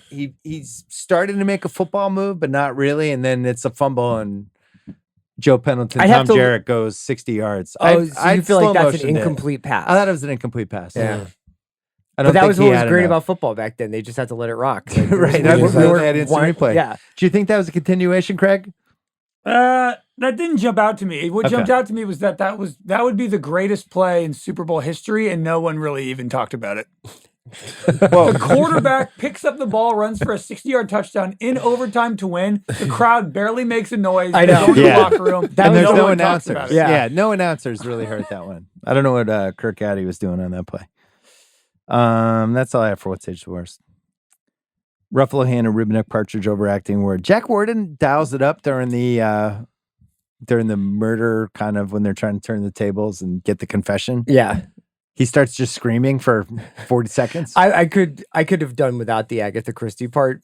Yeah. Like I would have taken 5 more Super Bowl plays and 3 less minutes of him being like, and it was you in the kitchen with the candlestick. I needed to see Stevie Nicks with the Eagles at the halftime show. There's a lot of ways that could have gone.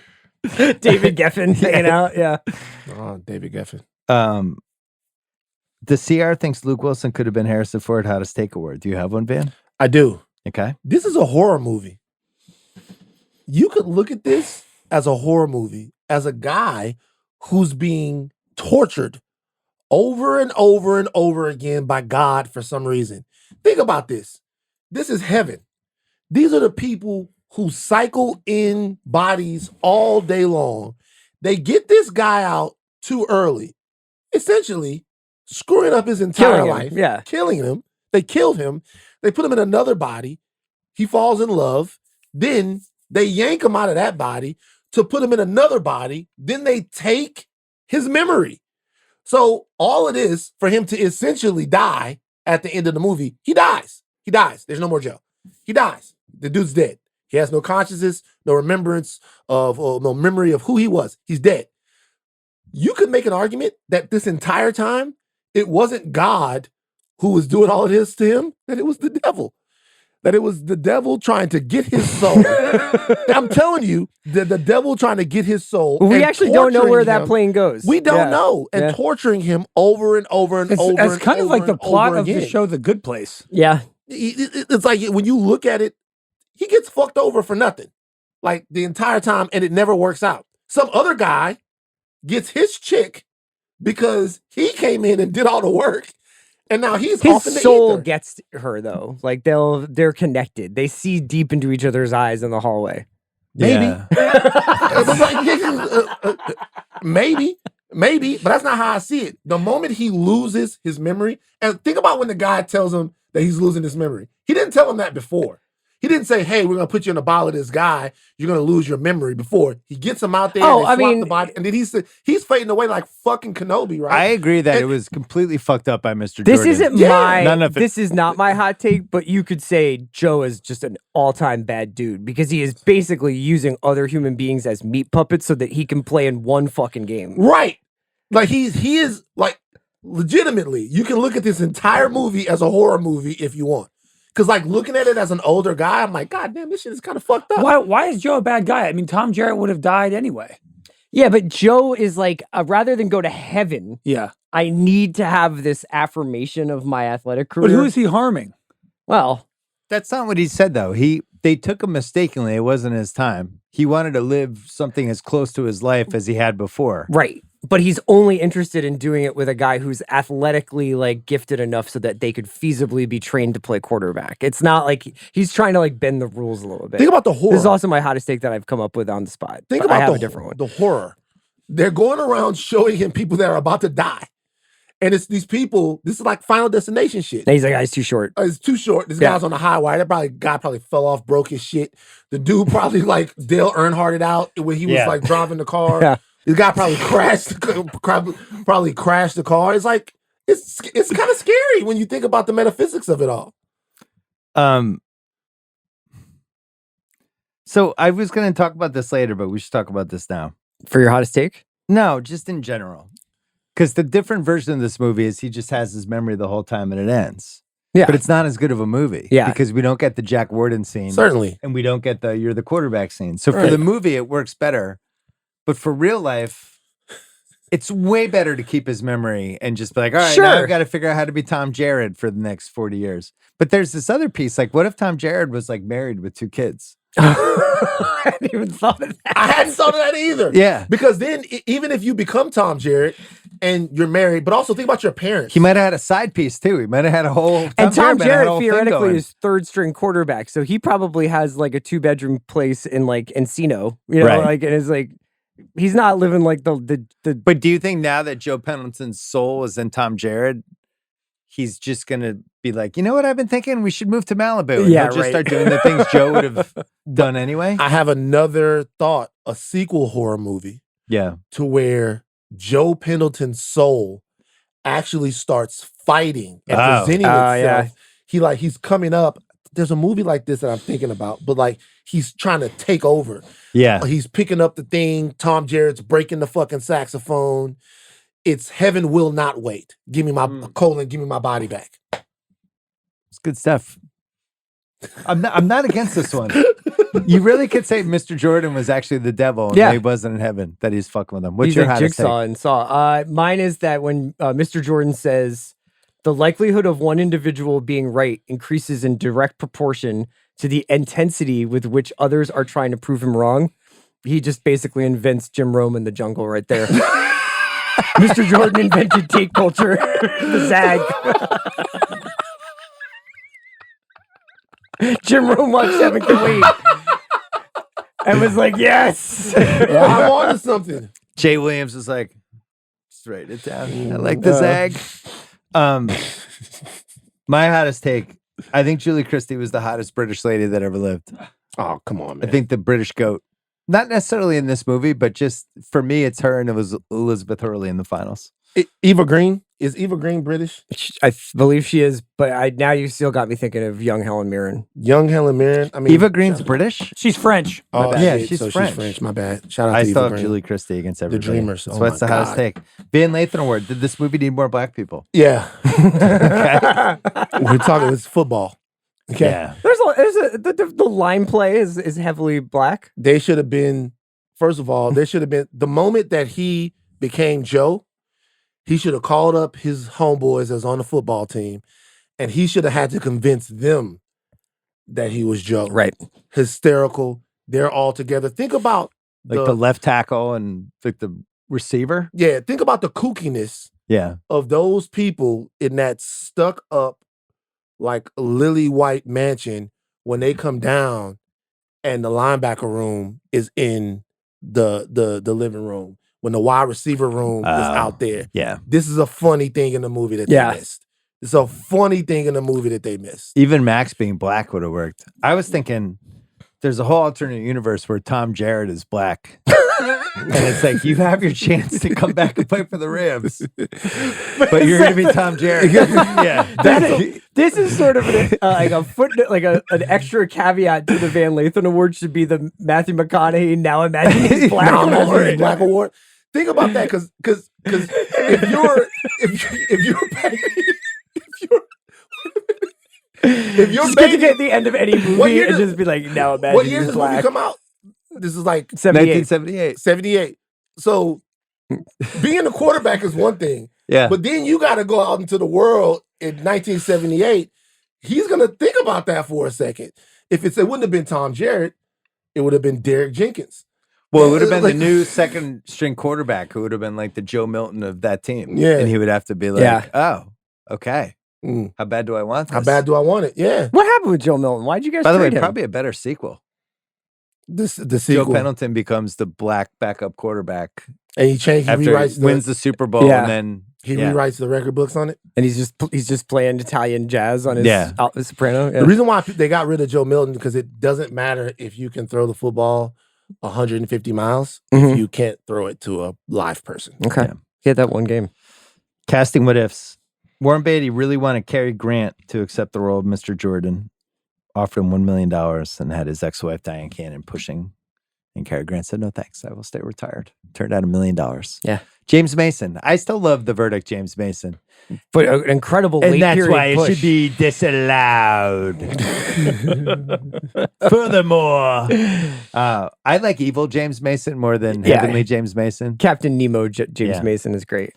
Diane Keaton was Warren Beatty's alleged first choice for the role. Buck Henry has said a lot after that. They tested all these actresses and it just...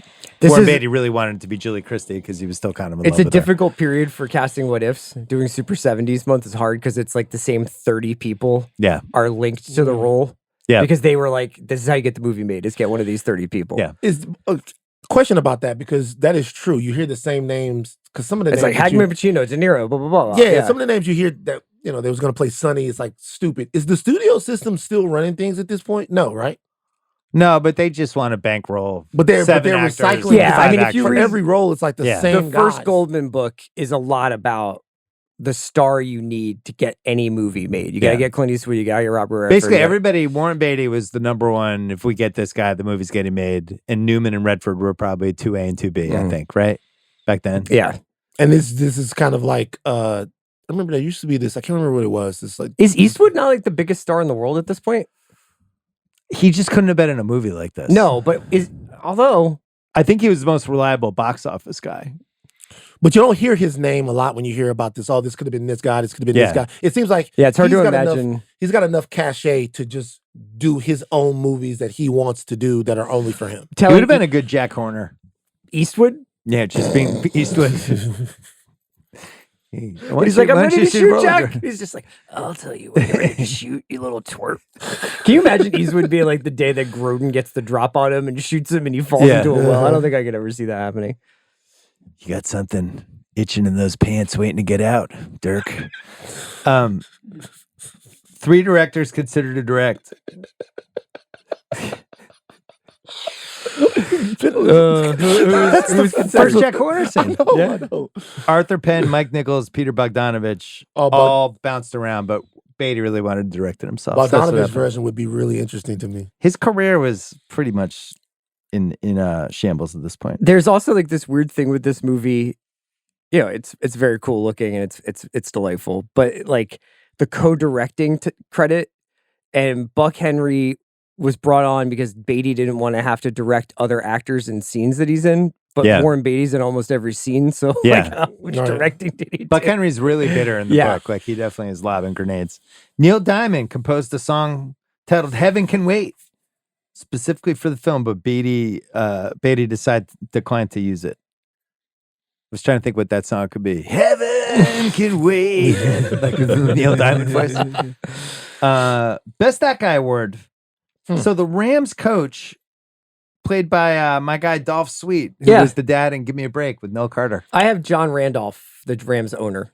Oh, that's a good as one. the Best That Guy. I have William Bogart, who's in the boardroom scene. He's the dad he's on Small Wonder. Small Wonder. Good one. Mm-hmm. Dyan Waiter's award has to go to Dyan Cannon. I think she's eligible. Oh, yeah? What about Grodin? Could be one or the other. Grodin or I had Cannon? Warden or Mason. I guess Warden's in too much. I had Mason. Warden's in too much. Mason? Over Dyan Cannon? Well, I feel like nominated Cannon's for an like Oscar. the third person in this film. Like she's third billing. It's definitely a. Oh, you think so? It wouldn't be Julie Christie. No, she's second billing. Beatty. Fine. Deacon Jones got a couple lines. There you go. Deacon Jones. Yeah. Recasting couch director or city. I actually really like how this movie's cast. I don't think I would do anything. You wouldn't move it to Foxborough? No.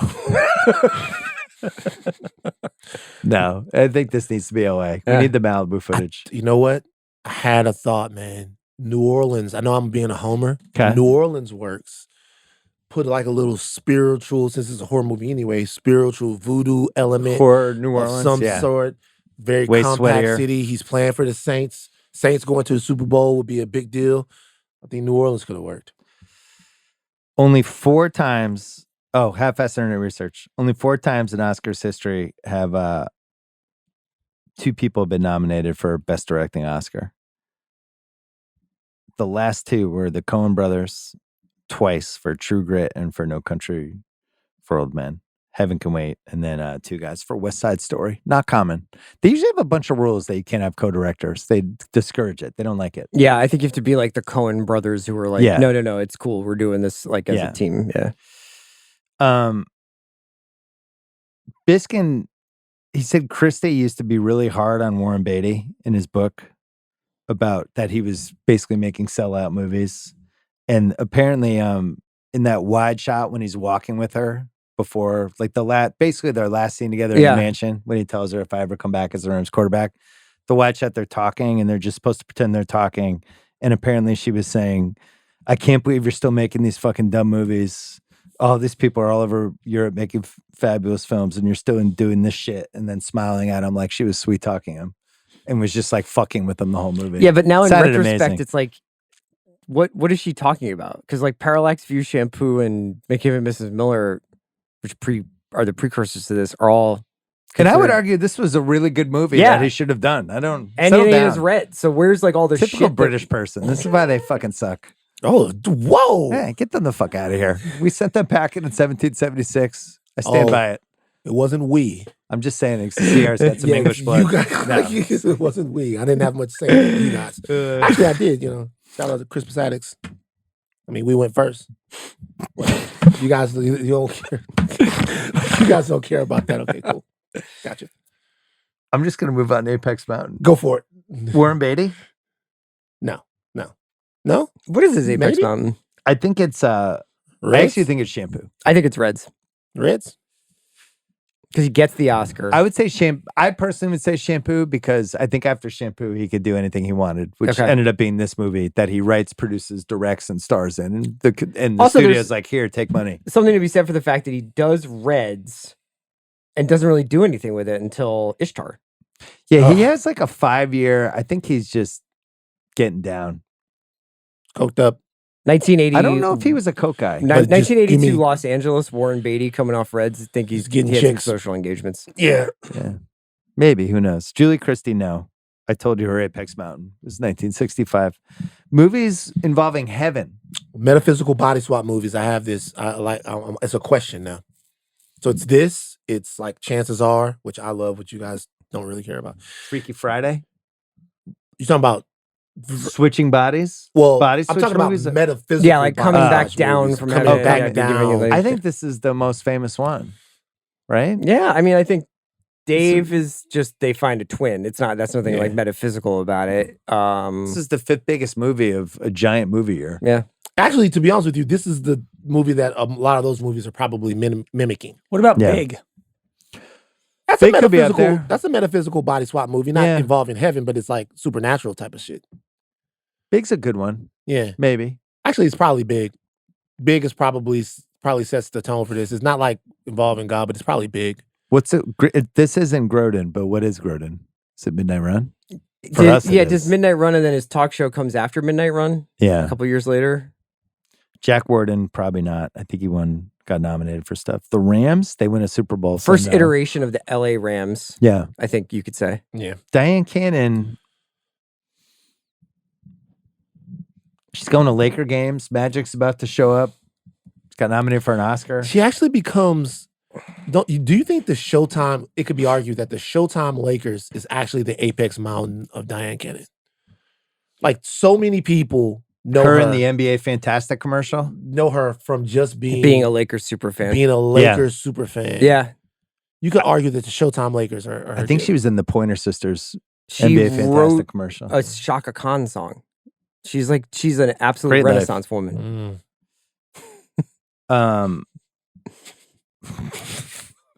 Overtime Super Bowl games, no.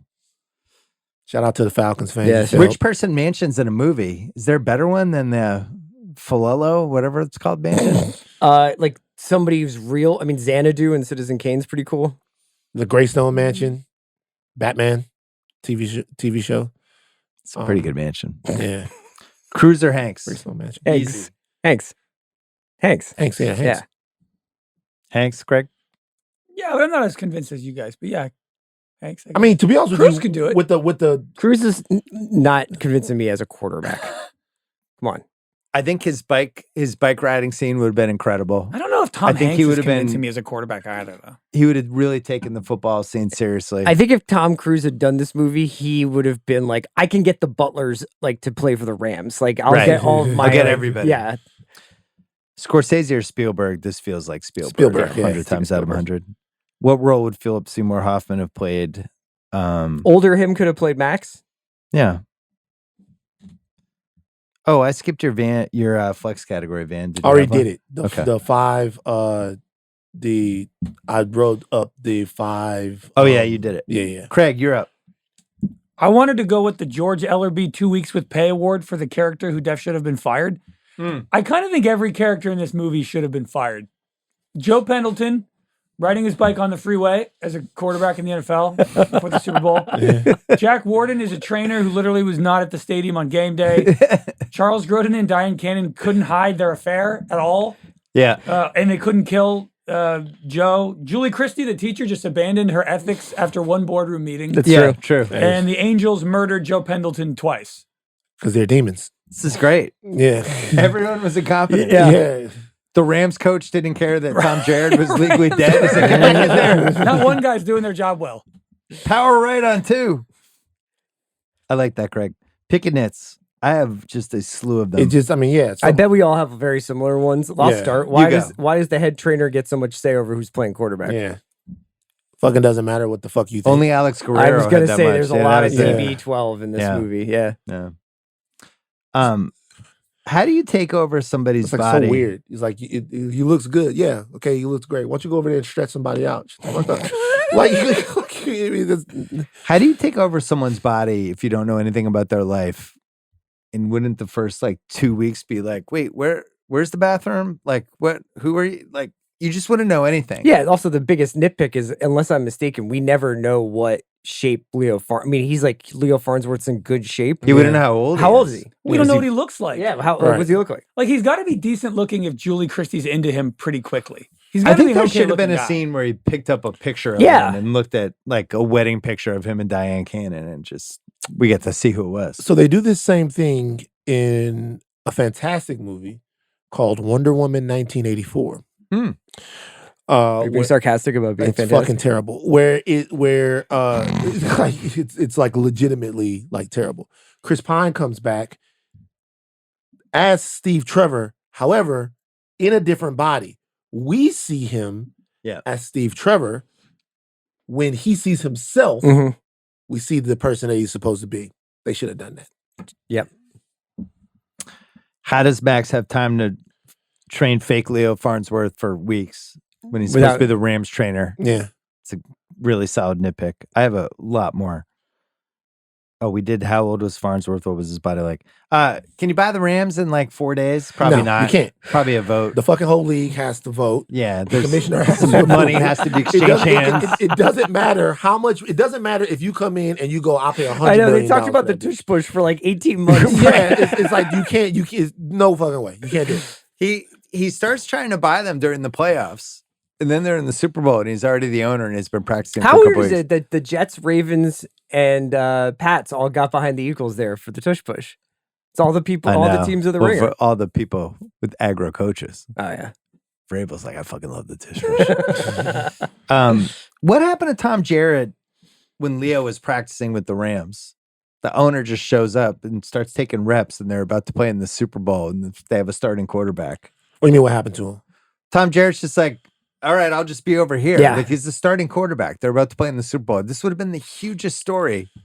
Like, insane new Rams owner takes over Rams and takes reps from Jarrett during a practice. This is all anyone would have talked about. It would have been incredible. So who would... Jarrett would have been third string at the start of the season, right? The second two Jarrett was second. Second. And he was starting for Pendleton because Pendleton was hurt. Pendleton was coming back from an injury. Oh, Pendleton. Oh, so Pendleton had hurt his knee. He lost his job. He was coming back. And that's why. Yeah. Okay, and no one had ever seen anybody recover from a knee injury like that without surgery. Yeah. He basically did it with health training. With whey protein and liver. And steroids. Pablo Torre would have done a long podcast about Leo Farnsworth trying to practice with the team and then done a media tour about it afterwards. This fucking guy, bro. Like, I've never seen anybody dying on the stupider story for a week and a half while pretending you're a journalist. What the fuck was that? Whoa! Seriously. What the fuck? Belichick's dating a girl. Oh, let me do 9 shows Stop, about I it. can't tell. Are you Settle the fuck down. If this was about Jeffrey Lurie, though, would you be like, we got to get Pablo Because Torre on that's the your pod? thing, right? Like, why are you getting at him? All right, you don't need to do a media tour It was about a story fucking that podcast. everybody was talking That's about. fine. To be fair. Maybe do 2 shows about it. Could an owner actually play for his own NFL team? No. I would love to see the 1978 NFL owners guidelines. Because I feel like those guys were getting away with a lot back Might then. not have been covered. I was thinking Matt Ishbia was the ultimate new owner syndrome guy. Yeah. But I think this might have topped Leo it. Farnsworth invents just new like, owner I syndrome. own the Rams, and I'm now the quarterback. So they shoot Leo in his house, and they don't think they're going to get caught? Well, this is No. They don't fucking shoot him in his house. Because shoot him in his house means that somebody walks up to him while he's in a closet or he's in some place where nobody knows where he is, and you double tap him and then go, somebody broke. No, that's not what they do. They fucking Lee Harvey Oswald him from a window in the house. I know. While he's standing in broad daylight. And the cannon goes off. Yeah, so it makes By the absolutely... way, impressive shot to time it with the cannon. Yeah. But makes absolutely 0 sense whatsoever. You're caught. Like, you're caught. It's the biggest possible gun that you could never hide in a million years. It would take 5 hours to take it apart. But the funny part about that is they tried every other way to kill him, and then Grodin goes, fuck it, I just got domed this motherfucker. He Lee Harvey's it. Yeah. Well, and also the question then becomes, the Rams owner dies the day of the Super Bowl, or his murder is discovered like a week before. Yeah, the murder's discovered the day which would of. then put the Rams at the center of yet another insane story. Yeah, you know, like, not to mention 2 quarterbacks dying. Guy buys the team, makes himself starting quarterback, gets killed. Max skips the Super Bowl to help the police catch the killer. We mentioned that. How did Max get to the Super Bowl that fast? Is like he's got it's Michael the Mann. 4th quarter. Yeah. He's just like, we'll head down to the Coliseum. It's the Super Bowl. All the streets are closed. Yeah. I don't know. He gets from wherever Farnsworth is supposed to be living in Southern California to the Coliseum. Yeah. Any other nitpicks? No, I've gotten them all out. Okay. Sequel, prequel, Prestige TV, all black cast are untouchable. I think the Prestige TV case is really good for this. Oh yeah. I would be the whole Farnsworth. I could have spent 8 episodes with it. I would also stretch it out a little bit so you got a little bit more Grodin and Cannon, like that character. Where it's like, what do these two talk about? Maybe we go to Pagglesham, see what's going on with the refinery. The whole Grodin and Grodin and Cannon thing, they got like an episode or 2 just by themselves. Yeah. Just by themselves, trying to kill. Is this movie better than Wayne Jenkins, Danny Trejo, Doris Burke, Sam Jackson, Nell, Byron Mayo, Barney Cousins, Tony Romo, Harling Mays, Chris Collinsworth, Daniel Plainview, Long Legs, or Wilford Brimley? I broke a in the firm. new character out for you. Yeah, just okay. for this movie. It's a Pablo Torre. John Gruden. John Gruden. Let me talk to you about this Joe Pendleton out of the Los Angeles Rams organization. Okay, running a concept I like to call Broom X Lightning, and I love the arm angle. And let me tell you something about Joe Pendleton, though. The guy's a fruitcake. Okay, with the alfalfa sprout shakes, we didn't have those in Mike Holmgren's QB room. Brett Favre was drinking 6 cans of Busch with 3 Percocets, and he did just fine. I don't know why I made him like kind of like he's in strange brew. Yeah, he's from Ohio. It was a little like the Bears. Yeah. I liked it. I didn't have one for this one. Do you have one? What? Oh, Wayne Jenkins. He doesn't really do the voices. Yeah, it's in his contract. So I had to go back to Ryan Rucco since it's WNBA NBA time. I'll do Rucco. Yeah, shooting Warren Beatty with a long rifle. He's eyeing him from across the fountain. You bet. The cannon goes off. You bet. Just want to ask her who gets it. It won an Oscar for art direction. So I guess that wins. Is that Silbert? Richard Silbert? Yeah, I guess that's the winner. You know what, though? I felt like maybe Warden. I like Warden for Best Supporting? Best Supporting. The problem is this was Walken's year for Deer Hunter. Oh, yeah. So it's out. He's out. Who won Supporting Actress this year? I don't remember. Deer Hunter. Probably unanswerable questions. What movie? Van. What's up? If heaven was like Heaven Can Wait and hell was like Ghost, and you could lock that in, are you good? Yeah. Okay. Locked in. Yeah, there's a lot of volatility there, so I think I'd take it. You take it. Yeah. There's a chance heaven could be better. There's a real chance hell could be way worse. The plane seems solid. Yeah. Plane's taking you somewhere. If you could have the version of heaven be actually what it is from any movie, if heaven is what it is, what movie's heaven to you is the best heaven that you would like the most? Aesthetically speaking, the most pleasant is Defending Your Life. Oh, yeah, Defending Your Life is good. Because I really like the idea of being able to eat as much as you want. And the food tasting fucking amazing, whatever you eat. But I would have a hard time like going over every pot, in front of a jury. Just be like, I guess my question with heaven is people are still working in heaven in this movie. Like Buck Henry and James Mason have jobs. I think they're entities. They're spirits or angels. The answer is this is the end. Incredible heaven. That was a good heaven. That's a good heaven. That's a good heaven. Good answer, Craig. What was beautiful movie? What Dreams May Come. Good heaven. Good movie? No. Good heaven. Robin Williams and Cuba Gooding? Cuba Gooding. Good heaven. Not a great movie. I'm trying to think of other heavens. Pretty rough movie. I'll tell you something. What you just said about heaven reminds me of something Mr. Dyer told us sophomore year Christian Life Academy. God damn, you get a lot of names of your teachers into pods. I gotta tell you, Mr. Dyer told us. I remember when he was telling us about the fact that there was a dome of water over the earth before the flood, which is why people lived that long. And during the flood, God dropped the water on us, and that's what made the flood. And then right after that, after the flood, everybody stopped living as long, right? This was a whole thing. What did he teach? This was Christian Life Academy. Okay. So like they teaching you calculus a little bit, and then they go, let me tell you why if you don't get this right. Well, I got you guys here. Yeah. This is what he said. I remember one time he was talking about heaven and doing the whole deal. He's like, I hope you guys know that in heaven, you will work. It's not just going to be a situation where you're hanging out and enjoying it the whole time. You're going to wake up. You're going to go out. You're going to pick grain. You're going to do something. You're going to be a stone cobbler. There's going to be work in heaven.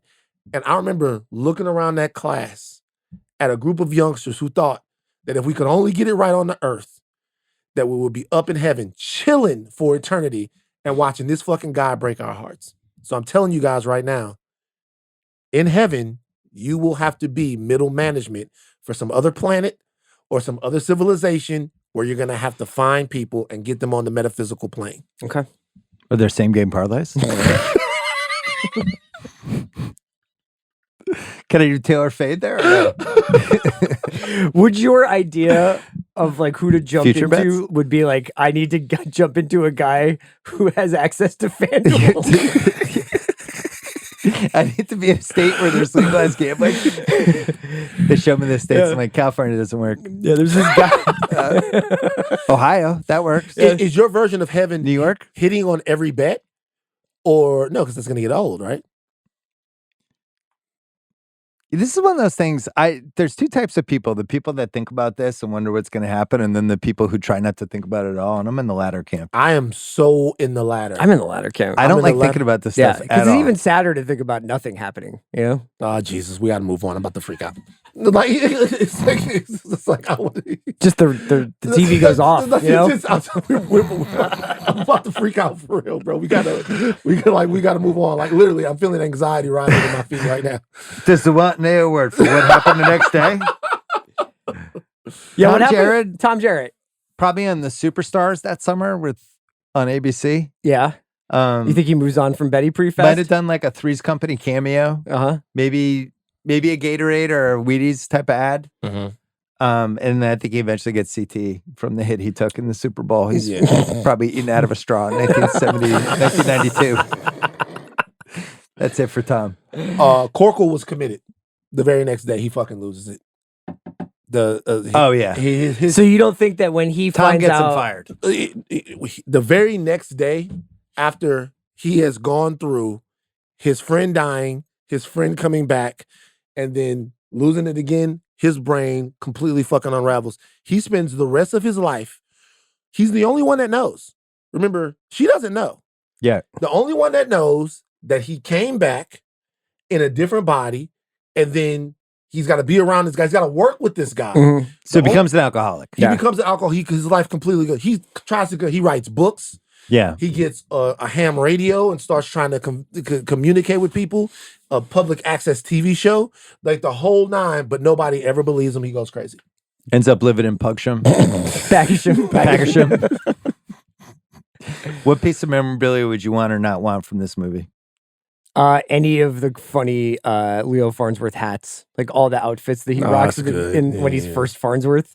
I genuinely love the Rams jackets that They're the guys sick. are wearing. Those windbreakers. Yeah. Those are fucking cool. I may or may not have looked on eBay for them just to see if they were kicking around. But the coach has them on too. They're really, really, really cool. The clarinet would be an interesting thing to have. Yeah. A ticket stub for the actual preseason game. The Rams Steelers 1977. And then Jared's Rams jersey. That's what I have. I have Jared's jersey. Yeah. Just an interesting Number conversation 16. starter. I miss number 16 being a pretty standard quarterback number. Yeah, what happened? Now it's like a receiver number. Yeah, it's like Montana was that, Stabler was that, Vinny Testaverde, Jake the Snake was 16. The Coach Finstock Award for Best Life Lesson. There's a reason for everything. There's always a plan. That was a bad James Mason. I like that concept though. There's a reason for everything. There's always a plan. Gotta believe it, I even love if it's it. not true. Yeah. Best double feature choice. I would say Shampoo. Let's just go mid-70s Beatty and knock it out. This is a funny one. We've also done it on the Rewatchables, but in the same kind of like kicking around rich people LA vibe, I would go Fletch. Oh, that's good. Oh, That's good. like it. What do you have? Meet Joe Black. Yeah. It's Wow. a terrible film. That movie sucks. Tell you guys, but this is a movie that meant a lot, okay, to us in the community. We watched it. At I least my had community. so much Claire Forlani stock. She just kind of blew it over and over and over again. Just what was the movie she hit in? The Mallrats? early 90s? Mallrats. Yeah. Mallrats is Mallrats. iconic. Bought a lot of Her stock. and Doherty in Mallrats. Who won the movie? Warren Beatty. Beatty won. Producer Craig never saw the movie. What do you got? I feel bad. Uh-oh. I wanted to like this movie more than I did. I had such high Wow. hopes for you because I saw that it was an hour and 40 minutes. Yep. And it's about football. I'm like, it had God everything. damn. I think honestly that's part of. I think my expectations were high. On paper, it looked great. When I was like, wow, 9 Oscars for this film, $100 million in 1977. I don't know. I didn't hate it by any means. I just thought it was kind of like I thought it was well cast. I thought it felt kind of dated. It was a little slow. I don't know. It just didn't land for me. Do you think the fact that 100%. it was so critically acclaimed like changed your opinion of it going in? And you, yeah, I think I expected to be blown away a little bit. Can I more. ask you, did you think like the first 15 minutes where you're like, this is incredible? Like when he's like drinking the shake and watching game film and being Warren Beatty, where you're like, if it's this, it's going to be great. I don't know. I kind of thought like I thought it was really slow. I thought that the scene where he's throwing and Jack Warden keeps saying, looks good. It had like the longest yard datedness to me where I was like, I don't know, man. I'm feeling the 70s. Is it the here. lowest ranked Super 70s movie for you? No, Death Wish is below this. That's a little woke. But it's just, I think this is more of a product of just what Hollywood was in the late 70s, which is like, it's delightful that this movie got 9 Oscars and made $100 million. That's great. Well, what year were you born again? 1994. Jesus. Like it.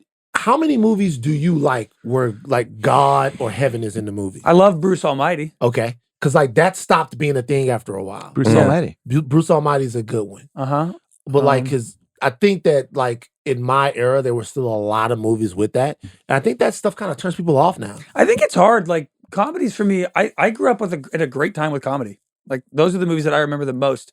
And so a comedy from the 70s, I just think naturally it feels dated. The way that comedy was written and it was shot. I didn't think this movie was directed that well. I thought it was just like a little bit kind of sloppy. I thought the writing was not good. impressed with Warren Beatty and Buck Henry. Wow. I thought it was well written. I thought Still it was well alive. cast. We should send him this clip. Yeah. I thought it was well acted. I don't know. It's not going to be all home runs with Craig. No. What didn't you like about Death Wish? The entire movie. It's a tough one. The most brutal opening scene anyone ever needs. Bronson. Questionable politics in the movie. Well, yeah. We don't judge on the rewatch. Yeah. Pre too. It's pre a lot of things. Yeah. Who's Beatty right now? They remake this movie. Gosling. Yeah. Oh, that's a good one. That's a really good one. Yeah. He almost is the Warren Beatty. No. Maybe. Well, he's not like a ladies' man per se. Nah, he's married. he keeps it very, very, very Warren Beatty close. would have played Ken in Barbie. He would have done that. He would have taken that risk. Yeah. And Gosling's already got the football. Remember the Titans? Oh, yeah. Yep. He was a pussy in that, though. He was. That's it for Big Ass 70s Month. Well done. CR, Van, had a great time. I'm sorry. Craig didn't have as good a time. Craig, don't ever apologize. Okay. I didn't hate it. Podcast. I had a perfectly nice night watching it. Thanks to Jack and Ronick as It's well. an opinions podcast. No bad opinions in the podcast. We will be back next week, and it won't be a 70s. Thanks.